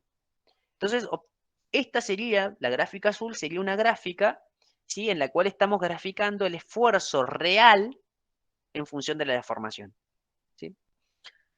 En los ensayos de laboratorio y en los gráficos de materiales que nosotros vamos a ver, siempre graficamos el esfuerzo aparente, ¿sí? O sea que vamos a ver este comportamiento, esfuerzo aparente. ¿Qué significa nuevamente esfuerzo aparente? Es graficar la fuerza que estamos aplicando sobre el área inicial del cuerpo. Es decir, que lo estamos graficando como si el área fuera invariable. Nosotros realmente sabemos que el área no es invariable, sino que esa área va disminuyendo, ¿sí? Y por eso es que acá pueden ver cómo se despega el esfuerzo real del esfuerzo aparente, ¿sí? Porque fíjense que a la vez que nosotros aplicamos una fuerza, nosotros estamos aplicando una fuerza y estamos calculando el esfuerzo como si tuviera una sección más grande. Por lo tanto, el valor del esfuerzo siempre nos va dando más chico. Ahora, si consideramos el efecto real de disminución de área, ¿sí? De disminución de área, como nosotros graficamos tensión, para nosotros esfuerzo por unidad de área, si consideramos que en esta gráfica azul el área va disminuyendo, entonces, ¿qué pasa con el esfuerzo? El esfuerzo va aumentando. Entonces, el esfuerzo real está aumentando. ¿Pero por qué está aumentando? No porque esté aumentando la fuerza en un punto, sino porque estamos considerando el área real. Y el área real es más chica que el área inicial. ¿Sí? ¿Se entiende eso? Profe, Sí, se entiende. Sí.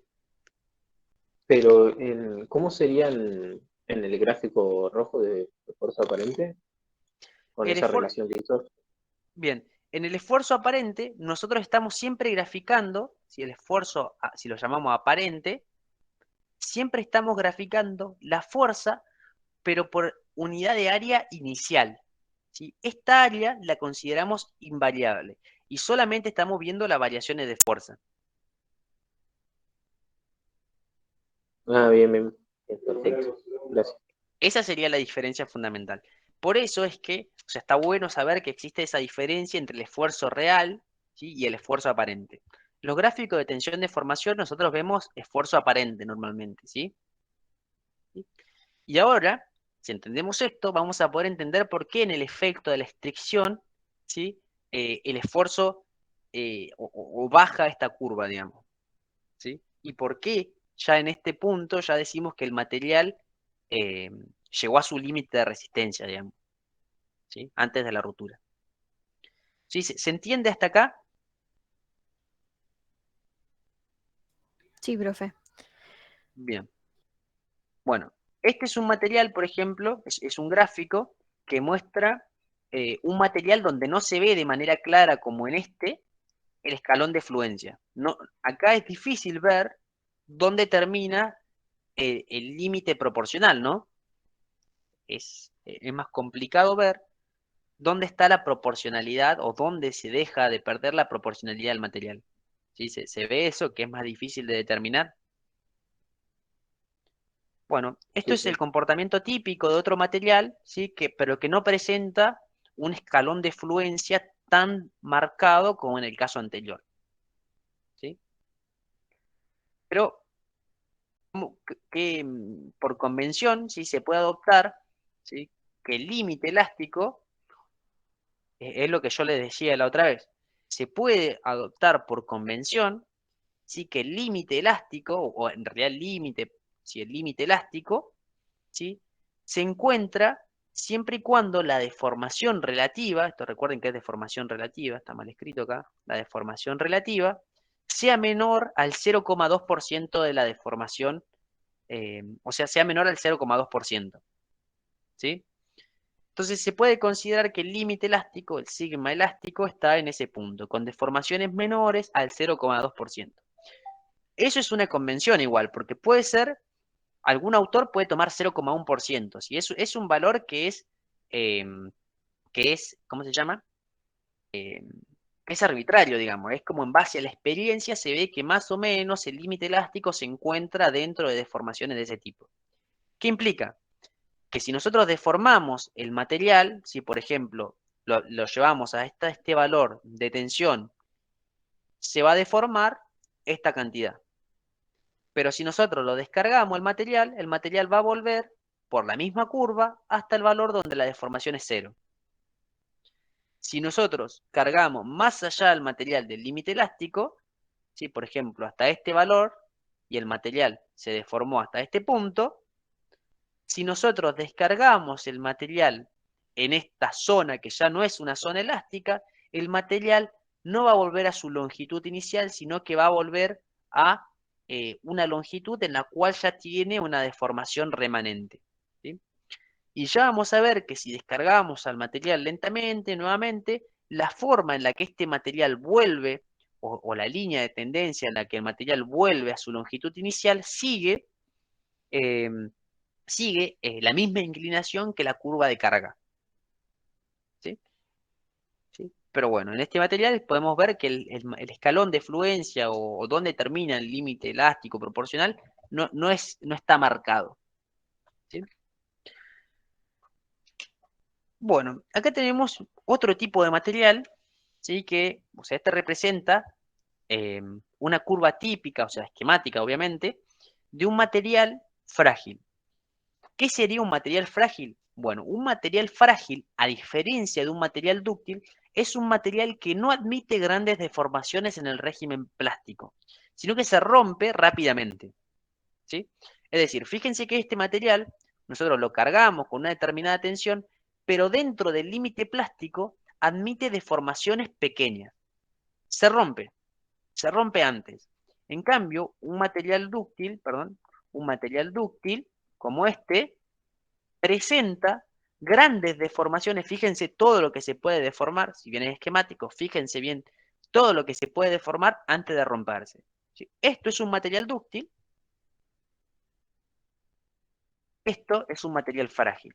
No admite grandes deformaciones en el régimen plástico porque se rompe antes, ¿sí? ¿Venimos bien? ¿Cómo venimos? Sí, profe. Bien, profe, se entiende. Buenísimo. Bueno, acá se muestra, por ejemplo, en un gráfico, diferentes tipos de materiales, y en el gráfico de la izquierda, ¿sí? En este gráfico de acá, podemos ver ensayos o curvas típicas de ensayo de tensión de formación para diferentes materiales, ¿sí? Acá podemos ver, por ejemplo, un material que es un acero blando, un acero común, digamos, sometido a un ensayo de tensión de formación. Acá podemos ver claramente lo que decíamos antes. Vemos una zona proporcional, un límite proporcional que está muy bien marcado, y que podemos ver claramente el límite proporcional, ¿sí? Está muy bien marcado, y podemos ver un escalón de fluencia muy definido. ¿Por qué? Porque con pequeñas variaciones, con variaciones muy pequeñas del esfuerzo, las deformaciones varían muchísimo, ¿sí? O sea, hay grandes deformaciones con pequeñas variaciones del esfuerzo, ¿sí? Luego el material se sigue deformando de manera plástica, ¿sí? De manera plástica, hasta que alcanza la rotura. Fíjense que nosotros podríamos decir que este material, ¿sí? Es más dúctil que los otros materiales. ¿Por qué? Porque admite grandes deformaciones en el régimen plástico antes de romperse, ¿sí? Acá podemos ver otros dos tipos de materiales, ¿sí? Otro tipo de un hierro, digamos, no sé qué es cast, pero es un hierro, y un concreto. ¿Sí? Entonces acá podemos ver que estos son materiales que tienen curvas diferentes, que ya no es tan fácil determinar dónde se rompe la linealidad o la proporcionalidad, ¿sí? O sea que son materiales más difíciles de determinar el límite elástico. Entonces lo podemos estimar, por ejemplo, con la reglita del 0,2%, por ejemplo. Y fíjense que, por ejemplo, el concreto es menos resistente, aguanta menos esfuerzos que el hierro y a su vez es más frágil, ¿sí? Porque se rompe antes, ¿sí? Se rompe antes, es un material más frágil. ¿Sí? Bueno, en el gráfico de la derecha hay otro ejemplo de materiales, ¿sí? Que son todos aceros, ¿sí? Son aceros, pero que tienen diferentes tipos de tratamiento. Por ejemplo, en rojo tenemos un acero y acá tenemos, por ejemplo, en verde un acero que tiene un tratamiento térmico. ¿Sí? En realidad tiene dos tipos de tratamiento térmico, que no me acuerdo cuáles son, templado y bonificado debe ser, o algo así. Pero que son aceros que al tener diferentes tratamientos térmicos tienen características diferentes, ¿no? Por ejemplo, este acero, el ferrito 444, tiene menos resistencia, sí tiene menos resistencia, pero aguanta mayores deformaciones plásticas antes de romperse, es más dúctil. En cambio, este material en verde tiene mayor resistencia porque aguanta mayores esfuerzos, pero a su vez es más frágil. ¿Por qué? Porque aguanta menos deformaciones en el régimen plástico antes de romperse. ¿Sí?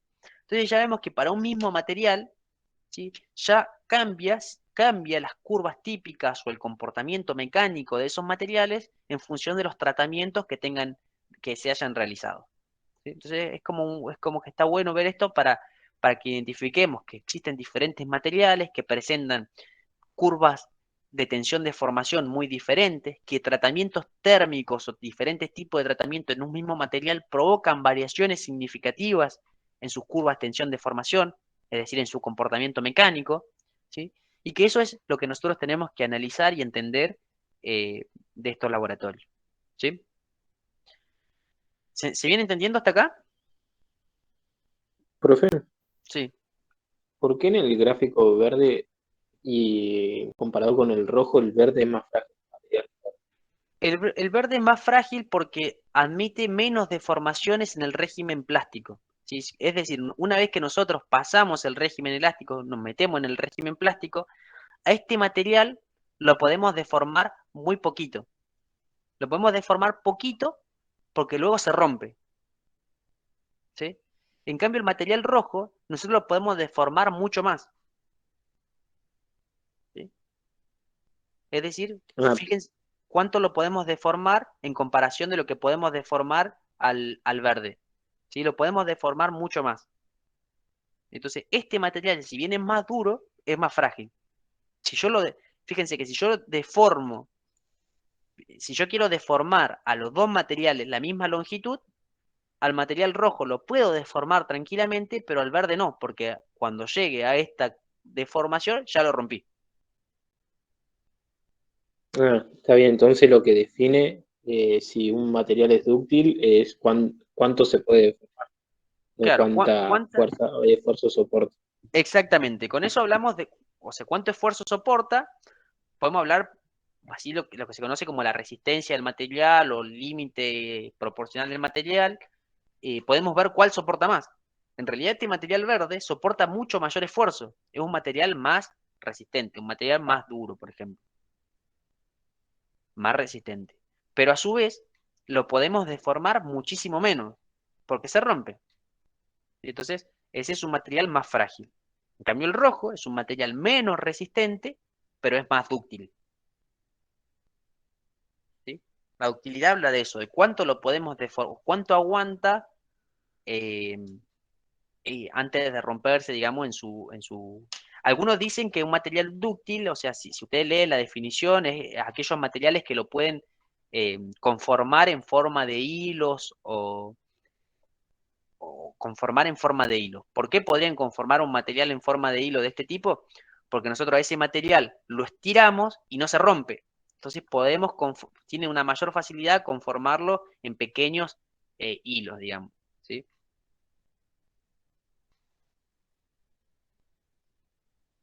¿Sí?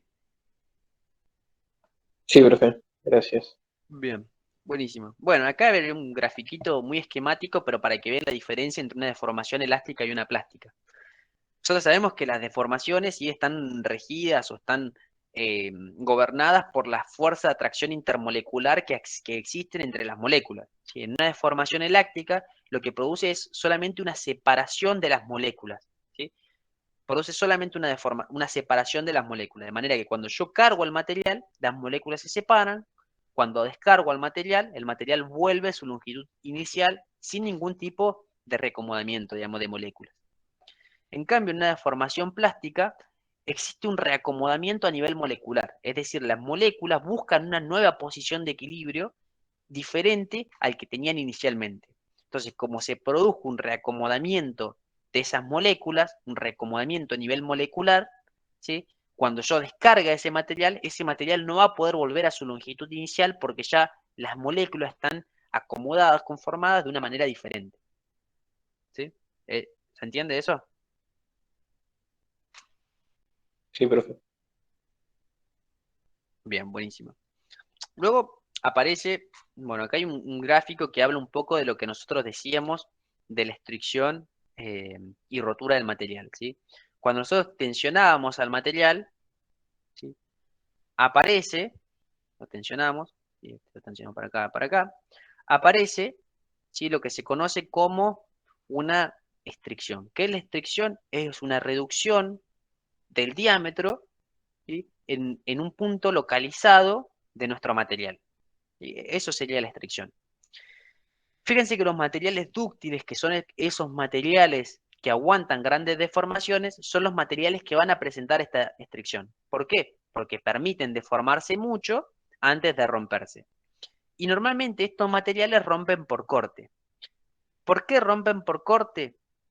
O rompen por corte en un plano que es de aproximadamente de 45 grados. Ahora, yo les pregunto, ¿por qué los materiales estos que rompen de esta manera rompen en un plano de 45 grados?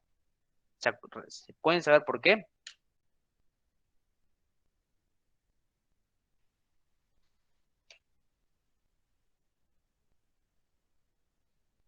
Porque en ese plano actuaría el esfuerzo de corte. Bien, no solo en ese plano actuaría el esfuerzo de corte, pero sí está bien que el esfuerzo de corte en los planos de 45 grados son máximos cuando nosotros traccionamos el material, digamos. ¿Sí? Entonces, los materiales que rompen por corte rompen en planos de 45 grados. ¿Por qué? Porque los esfuerzos en ese plano, los esfuerzos de corte, son máximos. ¿Sí? ¿Recuerdan el ejercicio 1 del trabajo práctico número 1? Hablaba un poquito de Sí, eso. sí. ¿Sí? Entonces, bueno, esa es la idea. Bueno, acá es una ilustración nada más a nivel como molecular de lo que es la estricción y donde se puede ver aproximadamente los planos a 45 grados. ¿Sí? Bueno, entonces, ¿por qué se produce? Acá quería llegar a este gráfico, que es un gráfico que muestra que es una simulación, ¿sí? De un ensayo de tensión de formación donde se puede ver en una escala de colores cuál es la tensión a la que está sometida cada parte de la probeta. ¿Sí? Entonces, bueno, por ahí no les dije, pero este material que se ensaya, uy, perdón, que no puedo ver, control Z, bueno, no importa.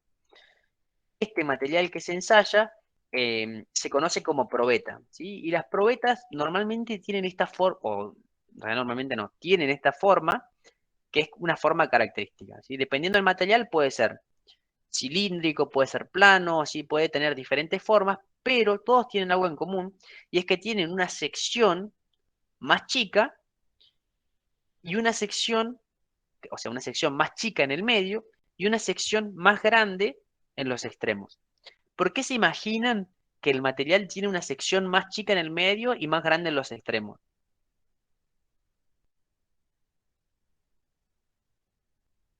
Porque donde va a sufrir más la tensión es ahí en donde el diámetro donde la sección es más chica. Exactamente. Entonces, cuando nosotros hacemos los ensayos, normalmente agarramos, o sea, se agarra la probeta de la sección más grande y se evalúa lo que está pasando, cómo se está deformando la sección más chica y cómo nos aseguramos de ver solamente los efectos o en mayor preponderancia los efectos de la sección más chica, es poniendo justamente una sección más chica donde los esfuerzos van a ser mayores. Entonces, esta zona de menor diámetro se va a deformar más que la zona de mayor diámetro. ¿Sí? Recuerdan eso, porque si bien las fuerzas son las mismas, están soportando la misma fuerza, al tener una sección diferente, las tensiones o los esfuerzos normales van a ser diferentes y por lo tanto las deformaciones también lo van a hacer. Recuerden que las deformaciones son localizadas. ¿Sí? Entonces, acá se puede ver que esta barra, por ejemplo, estaba sometido a una fuerza muy chiquitita, ¿sí? Donde casi no se ve esfuerzo, o con esfuerzo cero. Luego se le empieza a aplicar una fuerza, ¿sí? Una fuerza axial, ¿sí? En ambos sentidos, obviamente, lo que produce un esfuerzo. Fíjense que en esta escala,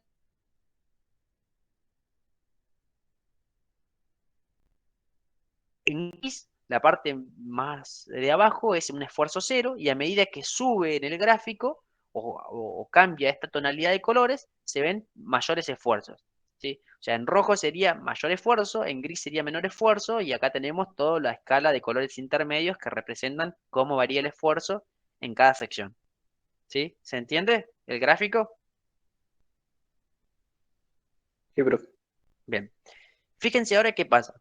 Si nosotros seguimos aumentando la fuerza, ¿sí? Lo que sucede en los materiales es que en cierto punto la sección disminuye. Disminuye, pero disminuye muy poco. Pero ¿qué pasa cuando nosotros estiramos el material y esa sección disminuye? Va a encontrar una sección que va a tener un área levemente más chica. Y al tener un área levemente más chica, va a aparecer un esfuerzo, el esfuerzo va a ser más grande. ¿Sí? Entonces, ¿qué pasó en este punto? Se empezó a concentrar la tensión. Si bien la fuerza era la misma, empezó a concentrar la tensión. Y como tiene mayor tensión, la deformación lineal de este punto es más grande. O sea, las deformaciones en esta sección son más grandes.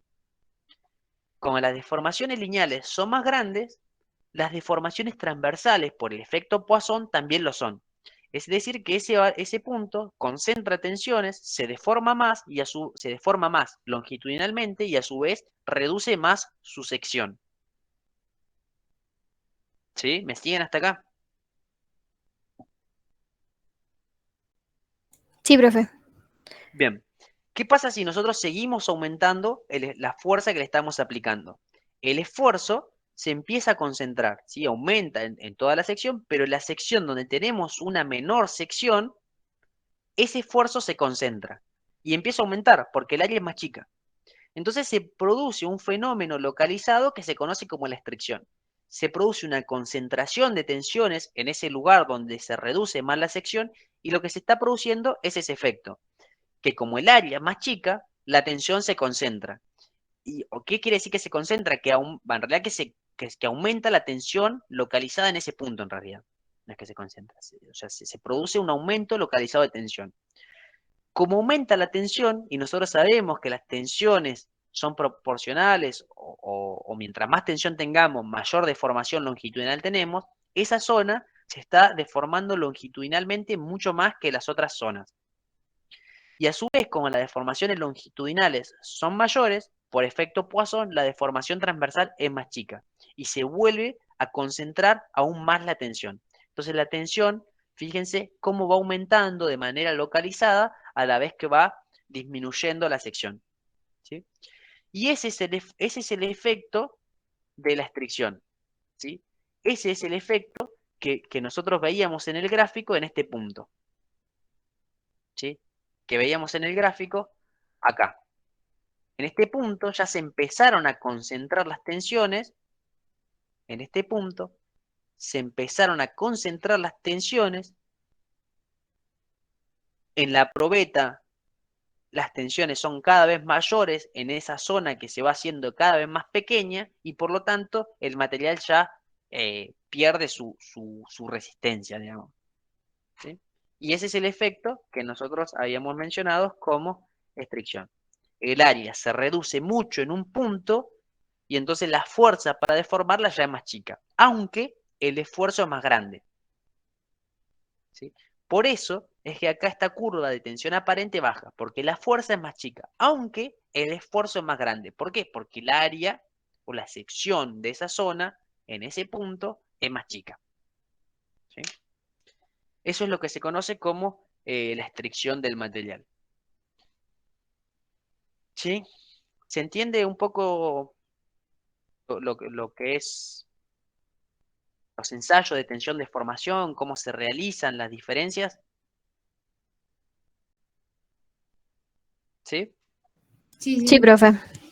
Bueno, acá también hay algunos ejemplos, ¿sí? de algunas probetas reales, ¿sí? Pueden ver lo que les decía, que tienen una zona de mayor diámetro y una zona de menor diámetro, y a su vez tienen bordes suaves, ¿sí? Fíjense que tienen bordes suaves. Estos bordes suaves están hechos de manera intencional, ¿sí? Y no es un cambio brusco. Y esto no es por capricho, sino que tiene como objetivo evitar que en estas zonas se concentren las tensiones. Ya vamos a ver que cuando tenemos cambios bruscos de sección, se producen concentraciones, van a ver en realidad en estática de los materiales, que lo van a ver mejor esto, se produce una concentración de tensiones en esa zona. ¿Sí? Entonces los bordes suaves son para evitar la concentración de tensiones y que las tensiones se produzcan en la zona que nosotros queremos estudiar. ¿Sí?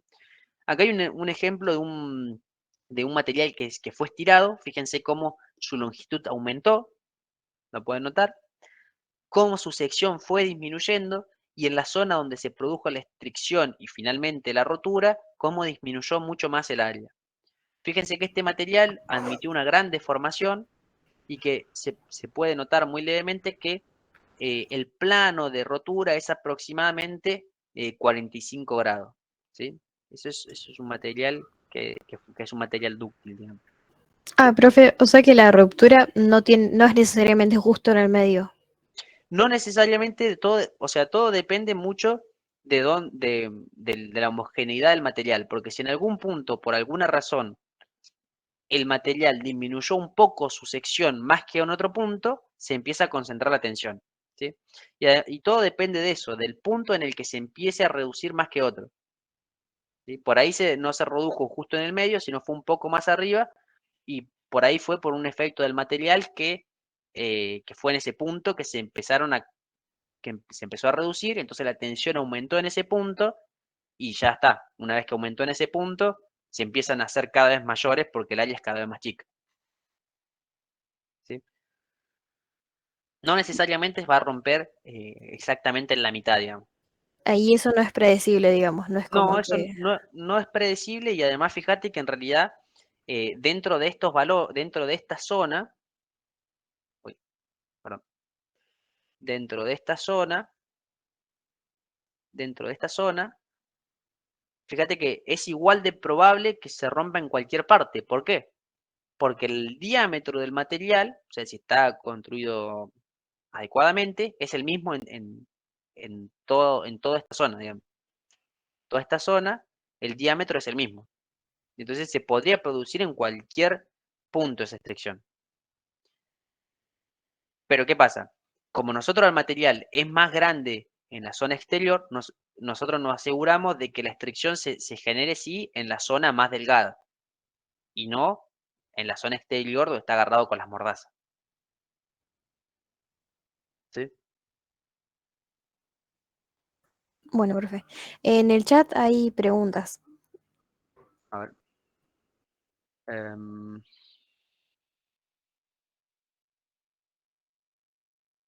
aumentan ambos el normal y el tangencial. Fuerza por unidad de área a medida que disminuye la sección. A medida que disminuye la sección, em, el esfuerzo tangencial, y sí, porque va a estar, fíjate que los planos de corte en la sección más chica también van a ser más chicos. Por ejemplo, si nosotros tenemos esta sección, ¿sí? El plano es este plano. Pero si nosotros tenemos una sección más chica, el plano es este plano. ¿Sí se entiende? del plano que está cortando, el área va a ser esta área. Entonces se está disminuyendo el área en todos los sentidos. Entonces el esfuerzo va a ir aumentando.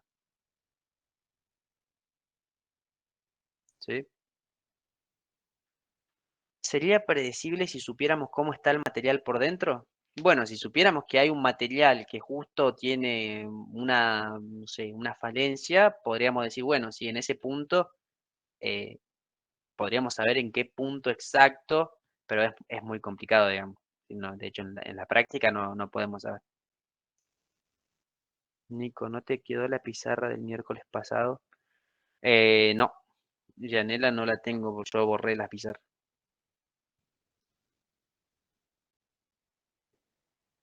Bueno, ¿era por algún ejercicio en particular?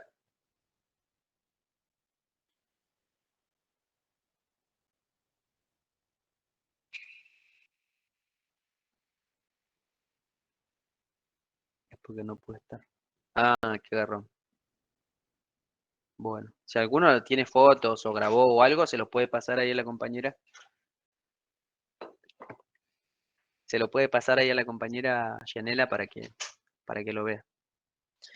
Che, les respondí las preguntas estas. ¿Aumenta los esfuerzos normal y tangencial a medida que disminuye la sección? ¿Se entendió eso?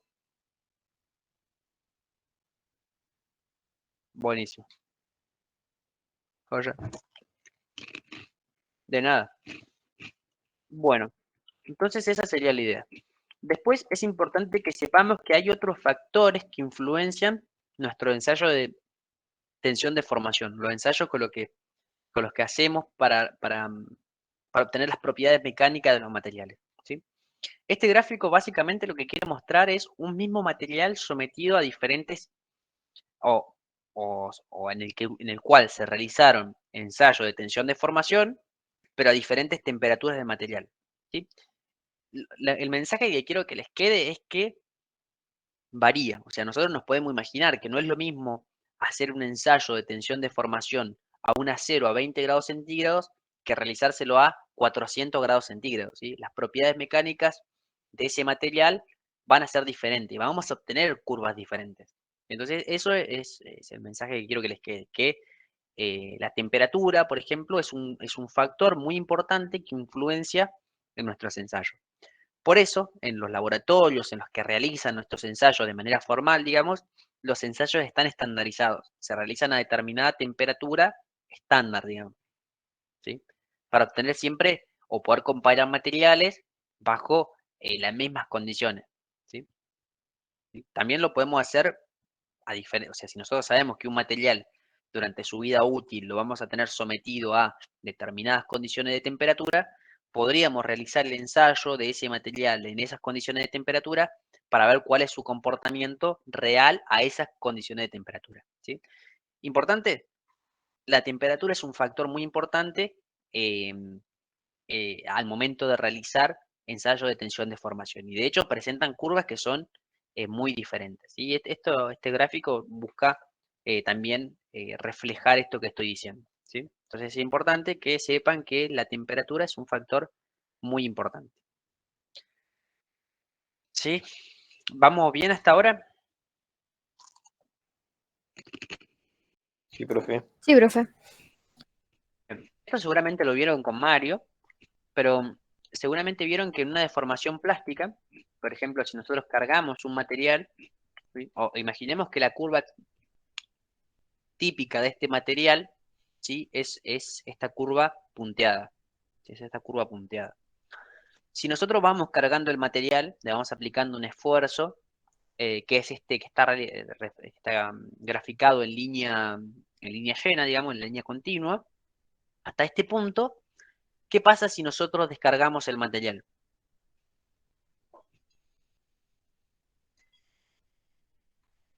Y ahí ya está, ya se deformó. Bien, ya se deformó plásticamente. Es decir, que si nosotros lo descargamos a ese material no va a volver a su longitud inicial, sino que va a tener una deformación remanente, ¿sí? Y si nosotros descargamos nuevamente lentamente este material, ¿qué va a pasar? Va a llegar a una deformación remanente. Y acá en este gráfico podemos ver que la pendiente de la curva de aumento, digamos, de tensión y la de crecimiento de tensión son paralelas. ¿Por qué piensan que son paralelas? ¿Se les ocurre por qué?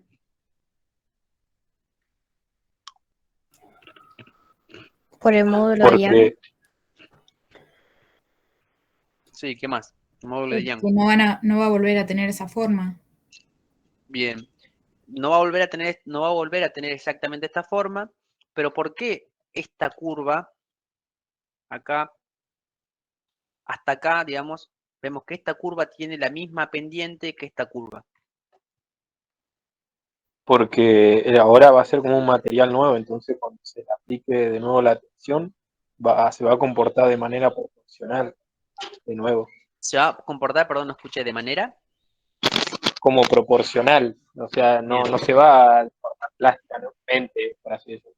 Claro, claro, exacto. O sea, va a tener, o sea, fíjense que tiene la misma pendiente que el módulo de Young. Y eso es por lo que dicen, o sea, es un material que ya se deformó plásticamente, que hubo un reacomodamiento a nivel molecular, pero fíjense que las fuerzas, sí, que rigen el comportamiento del material siguen siendo fuerzas intermoleculares entre las mismas moléculas, digamos. Entonces las fuerzas electrostáticas, fuerzas intermoleculares intervinientes en este proceso de deformación, son las mismas fuerzas, tienen el mismo origen. Entonces, es por eso que el material, al cargarlo y al descargarlo, siguen teniendo un comportamiento paralelo, digamos. Esto es teórico, ¿no? Pero siguen más o menos esta tendencia, ¿sí?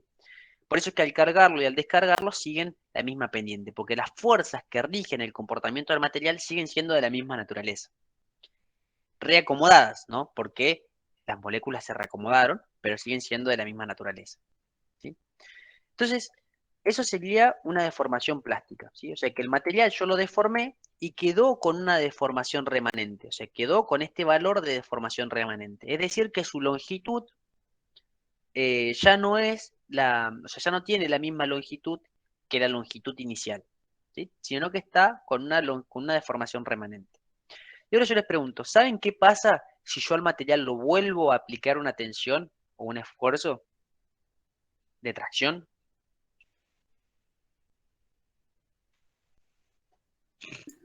Cuando Al ya está principio roto. Cuando está deformado. Yo a este Ah. material le hice esto. Lo cargué elásticamente, pasé su límite proporcional, me fui a su límite plástico y lo empecé a deformar plásticamente. Ahora el material ese lo descargué. Este material aún no está roto, porque fíjense que la rotura estaba acá. O sea que este material no está roto, pero está deformado, ¿sí? Está deformado. Ahora, ¿qué pasa si ese material yo lo vuelvo a cargar? Y enseguida no se va a volver a deformar, sino hay que aplicarle más fuerza para empezar a seguir la curva, por así decirlo. Bien. O sea, va a tender, ¿sí? O sea, va a tender a seguir la misma curva inicial, ¿sí? Pero para llegar a esta curva inicial, típica del material, primero tiene que recorrer este camino. Entonces, si yo ahora el material lo vuelvo a cargar, el material va a seguir este camino. Este material que se deformó plásticamente va a empezar a seguir este camino. Se va a deformar de esta manera, ¿sí? Hasta llegar a la curva original. Y una vez que yo lo siga cargando, ese material va a volver a seguir su curva típica hasta la rotura, ¿sí? O sea, yo lo deformé plásticamente, pero ahora ese material yo lo puedo volver a cargar, ¿sí? Lo puedo volver a cargar y va a seguir la misma tendencia con la cual lo descargué. O sea, va a seguir la misma curva de esfuerzo de deformación hasta que alcanza su curva original, ¿sí? ¿Sí? ¿Se entiende eso? Bueno, Sí, profe. cuando pasa eso, fíjense que nosotros, ¿qué hicimos? Bueno, este es un gráfico que representa lo mismo. El material se cargó, lo cargamos hasta este punto, lo soltamos, llegó hasta esta deformación. Lo volvimos a cargar y el material retomó su curva original hasta la rotura, ¿no? Pero ¿qué pasa? Fíjense que ahora el material ¿Qué podemos decir de este material cuando nosotros lo cargamos? ¿Sí? Cuando nosotros lo cargamos. Fíjense, yo les pregunto, el límite elástico o el límite proporcional del material original, antes de deformarlo, estaba acá, en este valor. Sigma proporcional estaba acá. ¿Qué pasa ahora? Si yo lo deformé y lo solté, ese material ahora tiene un límite proporcional mucho más elevado. Este límite proporcional, ¿o no? ¿Lo ven? Sí. Entonces, ¿qué pasé? Nosotros lo aumentamos, o sea, este es un proceso que se conoce a veces como endurecimiento en frío. Este proceso a veces se hace a propósito para cambiar las propiedades de la roca, perdón, del material. ¿Por qué? Porque este mismo material ahora tiene un límite proporcional mucho más grande, o más, no sé si mucho, más grande que el límite de proporcionalidad que el material antes de deformarlo. Y entonces cambiamos la resistencia del material. Este material ahora se hizo un material más duro, pero a su vez es un material más frágil. ¿Por qué ahora es más frágil? Porque ahora este material aguanta menos deformación antes de romperse que el material original. ¿Sí? Entonces, este es un proceso eh, que se conoce como endurecimiento en frío, ¿sí? Que a veces se hace a propósito para aumentar la resistencia de los materiales. ¿Sí? Digamos, o sea, para aumentar el límite proporcional. ¿Sí? ¿Sí? ¿Se entiende? Sí. Sí, profe, sí se entiende. Buenísimo. Otro factor que influencia los ensayos de tensión de formación es la velocidad con la que nosotros estamos realizando el ensayo, ¿sí?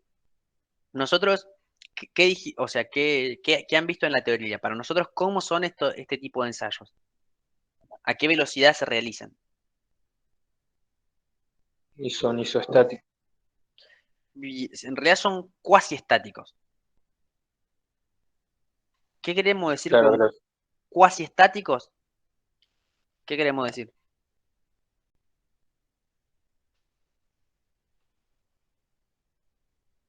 Que la velocidad no es igual a cero, ¿o no?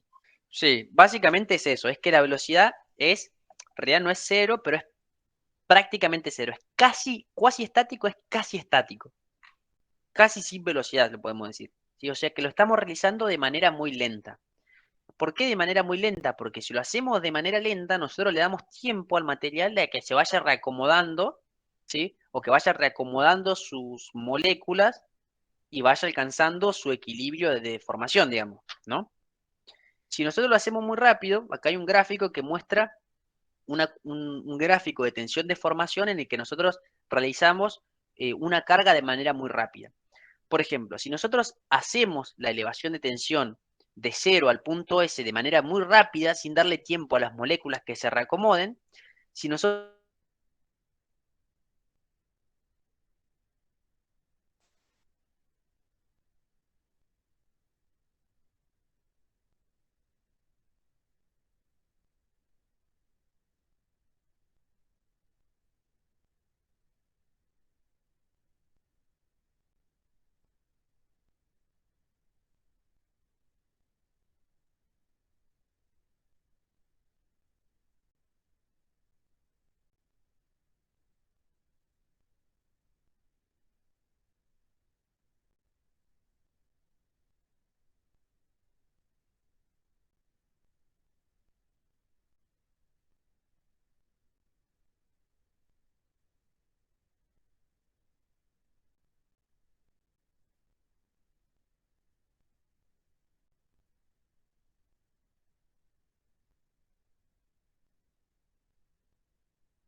Che, ¿se le habrá apagado la compu al profe?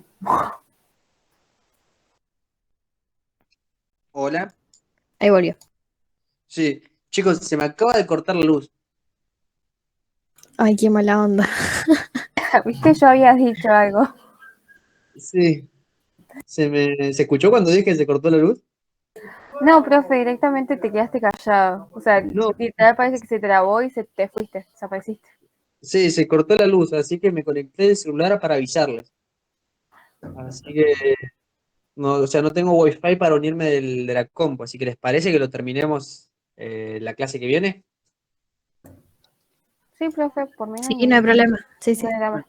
El mensaje que les quería dar es que era importante, que otro factor importante era las velocidades con las que nosotros aplicamos los esfuerzos de tensión de formación, ¿sí? O sea, el gráfico es sumamente dependiente de la velocidad con la que nosotros realizamos el ensayo. Por eso es importante que los ensayos se realicen de manera muy lenta, de manera cuasi estática, digamos. ¿Sí? Así que, bueno, esa era la idea. Bueno, el miércoles, si les parece, resolvemos ahí en los ejercicios que a ustedes le habían quedado dudas sobre los trabajos, sobre el trabajo práctico extra. Y ya cuando hagan el laboratorio, le- cuando hagan el laboratorio, les comento un poco del tratamiento de datos experimentales, que era lo que le habías comentado al principio de la clase, de cómo vamos a realizar propiamente dicho el tratamiento nosotros. Bueno, ¿les parece bien? Sí, Sí, profe. Nos vemos Bueno, entonces. Gracias. listo. Nos Nos vemos. vemos, Chao, profe. chao.